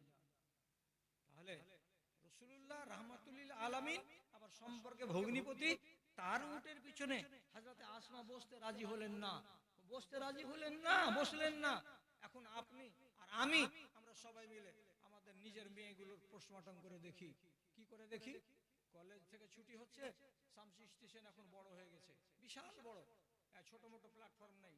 প্ল্যাটফর্মের গোল গোল বেঞ্চগুলোতে 3টা 4টা করে মেয়ে ছেলে আর একটা করে বেটা ছেলে, মনে হচ্ছে মুরগির পালে একটা করে মুরগা, এইরকম করে জোড়া জোড়া জোড়া জোড়া হয়ে সব বসে থাকছে। আর কি করছে? সবাই মিলে এরকম করে মোবাইল খুলে দিয়ে এই করছে, একবার ও পাটাং করে ওর পিঠে মারছে, একবার ই পাটাং করে ওর পিঠে মারছে। দেখে মনে হচ্ছে আর একই বাড়ির একই ফ্যামিলির ছেলে পিলে, গায়ে গা লাগলো কি? কোনো অসুবিধা নেই। এমনি করে একজন আরেকজনকে মেরে দিল, কোনো অসুবিধা নেই। তাহলে এত নোংরামি কাজ যদি করে, তো এই মেয়ে ছেলেগুলো কি সাহাবীদের বিবিদের কথা কাউরি মুখ থেকে শুনিনি? সাহাবীদের কোনো মেয়েদের ওদের ব্যক্তিগত জীবনকে কোনোদিন কি এরা কেউ পড়ে দেখেনি? যদি পড়ে না দেখে, তো আমার মুখ থেকে যে শুনলো, শোনার পরে তো কমসে কম নিজেকে সাবধান করে নিতে পারবে। যেখানে রাসূলুল্লাহ স্পষ্ট ভাষাতে বলছেন, লা তুবাশিরুল মারাতুল মারাতা বিসাউবিন ওয়াহিদিন ওয়ালা তুবাশিরুল রাজুলুর রাজুলা বিসাউবিন ওয়াহিদিন। একটা সাবালক বেটা ছেলে আর একটা সাবালক বেটা ছেলের সাথে খালি গায়ে একই চাদরের তলায় গায়ে গা লাগিয়ে ঘুমাতে পাবে না। একটা সাবালিকা মেয়ে ছেলে আর একটা সাবালিকা মেয়ে ছেলের সাথে খালি গায়ে গায়ে গা লাগিয়ে একই কম্বলের তলায় ঘুমাতে পাবে না। কেন পাবে না? গায়ে যদি গা লাগে তাহলে মানুষের মনের ভেতরে একটা এক্সাইটমেন্ট বা উত্তেজনা তৈরি হতে পারে, আর যদি উত্তেজনা তৈরি হয় অঘটন ঘটে যেতে পারে। তার জন্য রাসূলুল্লাহ আগে নিষেধ করে দিলেন, গায়ে গা যেন না লাগে, শরীরে শরীর যেন না লাগে। আর তারপরে মুসনাদে আহমদের হাদিসে লেখা আছে, তোমার নিজের ছেলে পিলে, একটার বয়স 3 বছর, একটার বয়স 5 বছর, একটার বয়স 7 বছর, একটার বয়স 9 বছর, 8 বছর, এরকম একটা বিশাল বড় 7x5 সাইজের ছাপের খাটে শুয়ে থাকছে। এরা ভাই বোন, শুয়ে থাক, ভালো কথা। একটা কম্বল গায়ে দিয়ে শুয়ে আছে। আমরা গরিবের ছেলে এইভাবে শুয়ে থেকেছি ছোটকালে। রাসূলুল্লাহ বলছেন, তোমার নিজের ছেলেটির ভিতর থেকে, বেটা হোক অথবা বেটি হোক, কাউরে যদি বয়স 10 বছর হয়ে যায় তাহলে ওই ছাপের খাট থেকে ওকে তুলে নাও, ওকে ওর ভিতরে থাকতে দিবে না, ওর বিছানা আলাদা করে দাও। আপনাকে জিজ্ঞেস করছি আদবের সাথে, নিজের ভাই বোনের মধ্যে থেকে একটা ভাই কিংবা একটা বোনের বয়স যদি 10 হয়ে যায়, তো রাসূল কি বলছেন? ওর বিছানা আলাদা করো, অন্য ভাই বোনদের সাথে তাকে রাখতে হবে না। কেন রাখতে হবে না বাপ জানেরা? ঘটনাটা শুধু এটাই, গায়ে গা লাগাতে গেলে 10 বছর যখন মানুষের বয়স হয়ে যায় তখন ওর ভিতরে চেতনা তৈরি হয়ে যায়। একে আরবিতে বলা হয় শৌর। শৌরের মানে হলো যৌন চেতনা। তো হালকা হালকা যৌন চেতনা যদি তৈরি হয় তো ভাই বোনের ভিতরে অঘটন ঘটে যাওয়ার সম্ভাবনা আছে। এই জন্য রাসূল বলছেন, দরজা বন্ধ করো, 10 বছরের বাচ্চাটাকে আলাদা বিছানায় নিয়ে যাও। একটা ছেলে আরেকটা ছেলের পাশে ঘুমাবে না। কেন ঘুমাবে না? যৌন চেতনা জেগে যেতে গেলে ওইখানে অন্যায় কাজ হতে পারে, গুনাহগার হয়ে যাবে দুজনই। অতএব দরজা বন্ধ করো। একটা মেয়ে ছেলে আরেকটা মেয়ে ছেলের পাশে খালি গায়ে এরকম করে গায়ে গা লাগিয়ে ঘুমাতে পাবে না। কেন? যদি যৌন চেতনা জেগে যায় তাহলে অঘটন ঘটে যেতে পারে। এই জন্য তুমিও বদনাম হবে না আর ওই মেয়েটিও বদনাম হবে না। দরজা বন্ধ করো, আলাদা আলাদা হয়ে শুয়ে থাকো। সুন্দর সুন্দর ফরমান রাসূল করিম সাল্লাল্লাহু আলাইহি সাল্লাম আমাদেরকে দিয়ে গেছেন যে আমি ছুঁতে পাবো না। এবার আমি বলছি, আলমগঞ্জের মেয়ে ছেলে কসম খেয়ে বলুক, কালিয়াচকের লোক যখন চাদর বিক্রি করতে আসে তখন চাদর তুমি নিজের হাতে মাপো না কালিয়াচকের লোকটা তোমাকে মেপে দেয়? আমি মেপে লিব, দাও ভাই 4.5 হাত রে বাবা, তুমি আমাকে মেপে, তোমার কথা শুনে আমি মাপবো, তুমি ধরো মাথা। এক মাথা ধরে আছে কালিয়াচকের চাদরওয়ালা, আর আরেক মাথা ধরে আছে আপনার বেটি। 1 হাত, 2 হাত, 3 হাত, 4 হাত করে যখন 4.5 বেলা এলো তখন এই আপনার বেটির সুন্দর ফর্সা দগদগে সাদা হাতখানা এমনি করে যখন 5 নম্বর হাত ফেললো, তা আধখানি চাদরে পড়লো আর আধখানি ওর খালাতো ভাইয়ের হাতে গিয়ে পড়লো। এটা ভালো কাজ হয়ে গেল? কেন লাগলো? একটা আজনবীর গায়ে হাত কতবার লাগলো কেন? এটা অসম্ভব, এটা জীবনে কোনোদিন হবে না। আর আপনার বেটার বিয়ে লাগলো তো পুরো টলার মেয়ে ছেলে এসে রাতের বেলায় 3 ঘন্টা ধরে তাকে হলুদ মাখিয়ে সুন্দর করে পিঠ লেড়া দিল আর পা লেড়া দিল। আর হলুদ মাখাবার জন্য পিঠের গিদ আলাদা, পেটের গিদ আলাদা, মাথার চুলের গিদ আলাদা, আলাদা আলাদা করে গিদ গেহে দিয়ে ছেলেটাকে সারাটা শরীরকে একবারে হইন্না ব্রাহ্মণ বানিয়ে দিয়ে থুইয়া তারপরে গেল। চাষিকে কেন তোমার ছেলেকে সাইজ করে দিয়েছি? আচ্ছা, এটা কে তোমার? আপনি বলবেন তাহলে হলদি মাখা কি হারাম? না, তুমি মাখো না 20 বার করে। মাখাবে কে? তোমার মা মাখাবে। মাখাবে কে? তোমার নিজের বোন মাখাবে। মাখাবে কে? তোমার ফুফু মাখাবে। মাখাবে কে? তোমার খালা মাখাবে। মাখাবে কে? তোমার নানি মাখাবে। মাখাবে কে? তোমার দাদি মাখাবে। মাখাবে কে? ওই নারী মাখাবে যেই নারীকে তুমি জীবনে বিয়ে করতে পারবে না, ওই নারীগুলো মাখাবে। আর যেই নারীকে তোমার বিয়ে করা জায়েজ আছে ওই নারী তোমার গায়ে হাত লাগাতে পাবে না। খালাতো বোন আপনাকে হলদি লাগাতে পাবে না? পাবে না। মামাতো বোন আপনার গায়ে হলদি লাগাতে পাবে না? পাবে না। ফুফাতো বোন পাবে না? পাবে না। উত্তর মাথার জমশেদের বেটি আপনার গায়ে হাত লাগাতে পাবে না? পাবে না। দক্ষিণ মাথার এজাবুলের বেটি লাগাতে পাবে না? পাবে না। কেন পাবে না? এগুলোর সাথে বিয়ে করা আপনার হালাল আছে। যার সাথে আপনার বিয়ে করা হালাল তার হাত আপনার গায়ে লাগবে না। মানে আপনি মানেন না, এরা মানে, ইও মানে না, ইও মানে না, তো মানবে না তো তোমরা কিসের জন্য জালসা শুনতে আসো? তোমাকে কে ডাকলো এখানে জালসা শুনতে? দাদা, অনেক কথা শোনা হয়ে গেল। আপনি মনে মনে বলবেন তুমি কোথায় যাও, ভোর রাতের আজান যখন হবে তখন আমরা উঠবো এখান থেকে। ওটা করিও না। কেন? যে গুদুড়ি লাঠি আছে আমার এই 4 দিন থেকে, আর তার উপরে কালকে এই বর্ষাতে ভিজার পর থেকে আবার জ্বর। আমি সুর দিয়ে ঠেরে ঠেরে আস্তে আস্তে আস্তে আস্তে করে ওয়াজ করি, কিন্তু ও নিয়মটাকে পাল্টে দিয়ে আর ঝড়ের মতন করে বুকে চলে যাচ্ছি, ঝড়ের মতন করে বুকে চলে যাচ্ছি। আর বকবো না। কথাটা হলো এই, কথাটা হলো এই, আপনার কাছে যে অন্তরটা আছে আল্লাহ তাআলা পাক অন্তর দিয়েছেন, পাক অন্তর দিয়েছেন। এই শুনেন, এই পাক অন্তর আল্লাহকে ঘুরিয়ে দিতে হবে, বুঝতে পারলেন না? পাক অন্তর আপনাকে ঘুরিয়ে দিতে হবে, আল্লাহ জমা নিবে। অন্তরটা, রুহটা কোনখান থেকে এসেছে? আসমান থেকে এসেছে। মরার পরে ওই রুহটা আল্লাহ তাআলার কাছে চলে যাবে আসমানে। আপনাকে আল্লাহ পাক রুহ দিয়েছে, পাক ফিরিয়ে দিবেন। বলে নাপাক যদি হয়, আল্লাহর কসম, এই ছেলে থাম, থামরে, এই ছেলে থাম। এই শেষ করে দিলাম তো, শেষ করে দিয়েছি। আরিফ, মোবাইলটা দেখো, মোবাইলটা একবার দেখো, পজিশনটা দেখো। তো বলছি, আপনি যদি আপনার এই আত্মাটাকে নাপাক করে দেন, তো রূহ কবজ হওয়ার পর আল্লাহর ফেরেশতারা জমা করতে নিয়ে যাবে যেখান থেকে এসেছিল রূহটা। তো রূহ থেকে দুর্গন্ধ বেরোবে, আসমানের দরজা খুলবে না, তখন ওই ফেরেশতারা রূহটাকে আছাড় মেরে ফেলে দিবে। রূহ চলে যাবে মাটির তলায়, জায়গাটার নাম হলো সিজ্জিন। যাওয়ার কথা ছিল ইল্লিনে, চলে গেল সিজ্জিনে। যদি আল্লাহ রূহ আপনার ফেরত ঠিকঠাক করে না নেয়, আপনার তকদিরে আগুন জ্বলে গেল, আগুন জ্বলে গেল ভাইজান। কাজে রূহটাকে দাগদার করবেন না। দাগ কিসে হয়? একটা অপরাধ করতে গেলে দাগদার হয়ে যাবে, 5টা অপরাধ করতে গেলে দাগদার হয়ে যাবে। আর এই দাগি রূহ আল্লাহ বলছেন আমি ভালো দিয়েছি, ভালো আমাকে ফেরত দাও, খারাপ দিতে গেলে আমি নিব না। আর আল্লাহ যদি জমা না নেন, তাহলে আপনার কপাল ভালো হবে না। এই জন্য যতটি খালা বসে আছে, যতটি মা বসে আছে, ভাইরা আর বাপেরা, মাত্র 60 বছরের জীবনী, তার ভেতরে 15 বছর এদিকে এলোমেলো গেল, আর 40-এর ওদিকগুলো তো বুড়া বয়স। এই মধ্যকার বয়সটিকে আল্লাহর রাস্তায় হেফাজত করুন, আর এগুলোকে এলোমেলো করে দিয়ে নিজের জীবনটাকে মাটি করে দিয়েন না আপনারা। ঠিক আছে, তো যদি হায়াতে বাঁচি আর একদিন আসবো, আর ঠান্ডা মাথাতে বসে বসে ওয়াজ করব। কিন্তু রমজানের পরে আজান কটাতে হয় মৌলভী আব্দুল বারী? আজান কটাতে হয়? হ্যাঁ, 2:30টার সময়, অনেক টাইম আছে। তো মা খালারাও একটু বিশ্রাম করবে, অ্যালার্ম দিয়ে শুতিও, নাহলে একটু গন্ডগোল হবে। আর আপনারা তো বিনা অ্যালার্মে ভোঁ ভোঁ করে শুধবেন, উঠিয়ে আপনাকে খাওয়াবে। তো যাওয়ার কালে একটা কথা বলছি, যদি আমার সাথে আপনাদের 2 আনা মোহাব্বত থাকে, কয় আনা? 2 আনা, 2 আনা যদি মোহাব্বত থাকে, তাহলে আপনি খাতা খুলে আমাকে 10টা টাকা দিয়ে যান। আর মোহাম্মত একটু বেশি থাকে তো 100 টাকা, আর যদি আরো একটু ভালো থাকে তো 500 টাকা। কিন্তু যতটি লোক আছে সব বাকি হাত ঠেকাতে বলছি আমার হাতে। বিসমিল্লাহির রহমানির রহিম। প্রথমে কে দিবে? আমার হাতে। 20 টাকা তো 20, 30 টাকা তো 30, হাত দেন। আলহামদুলিল্লাহ, 100 টাকা।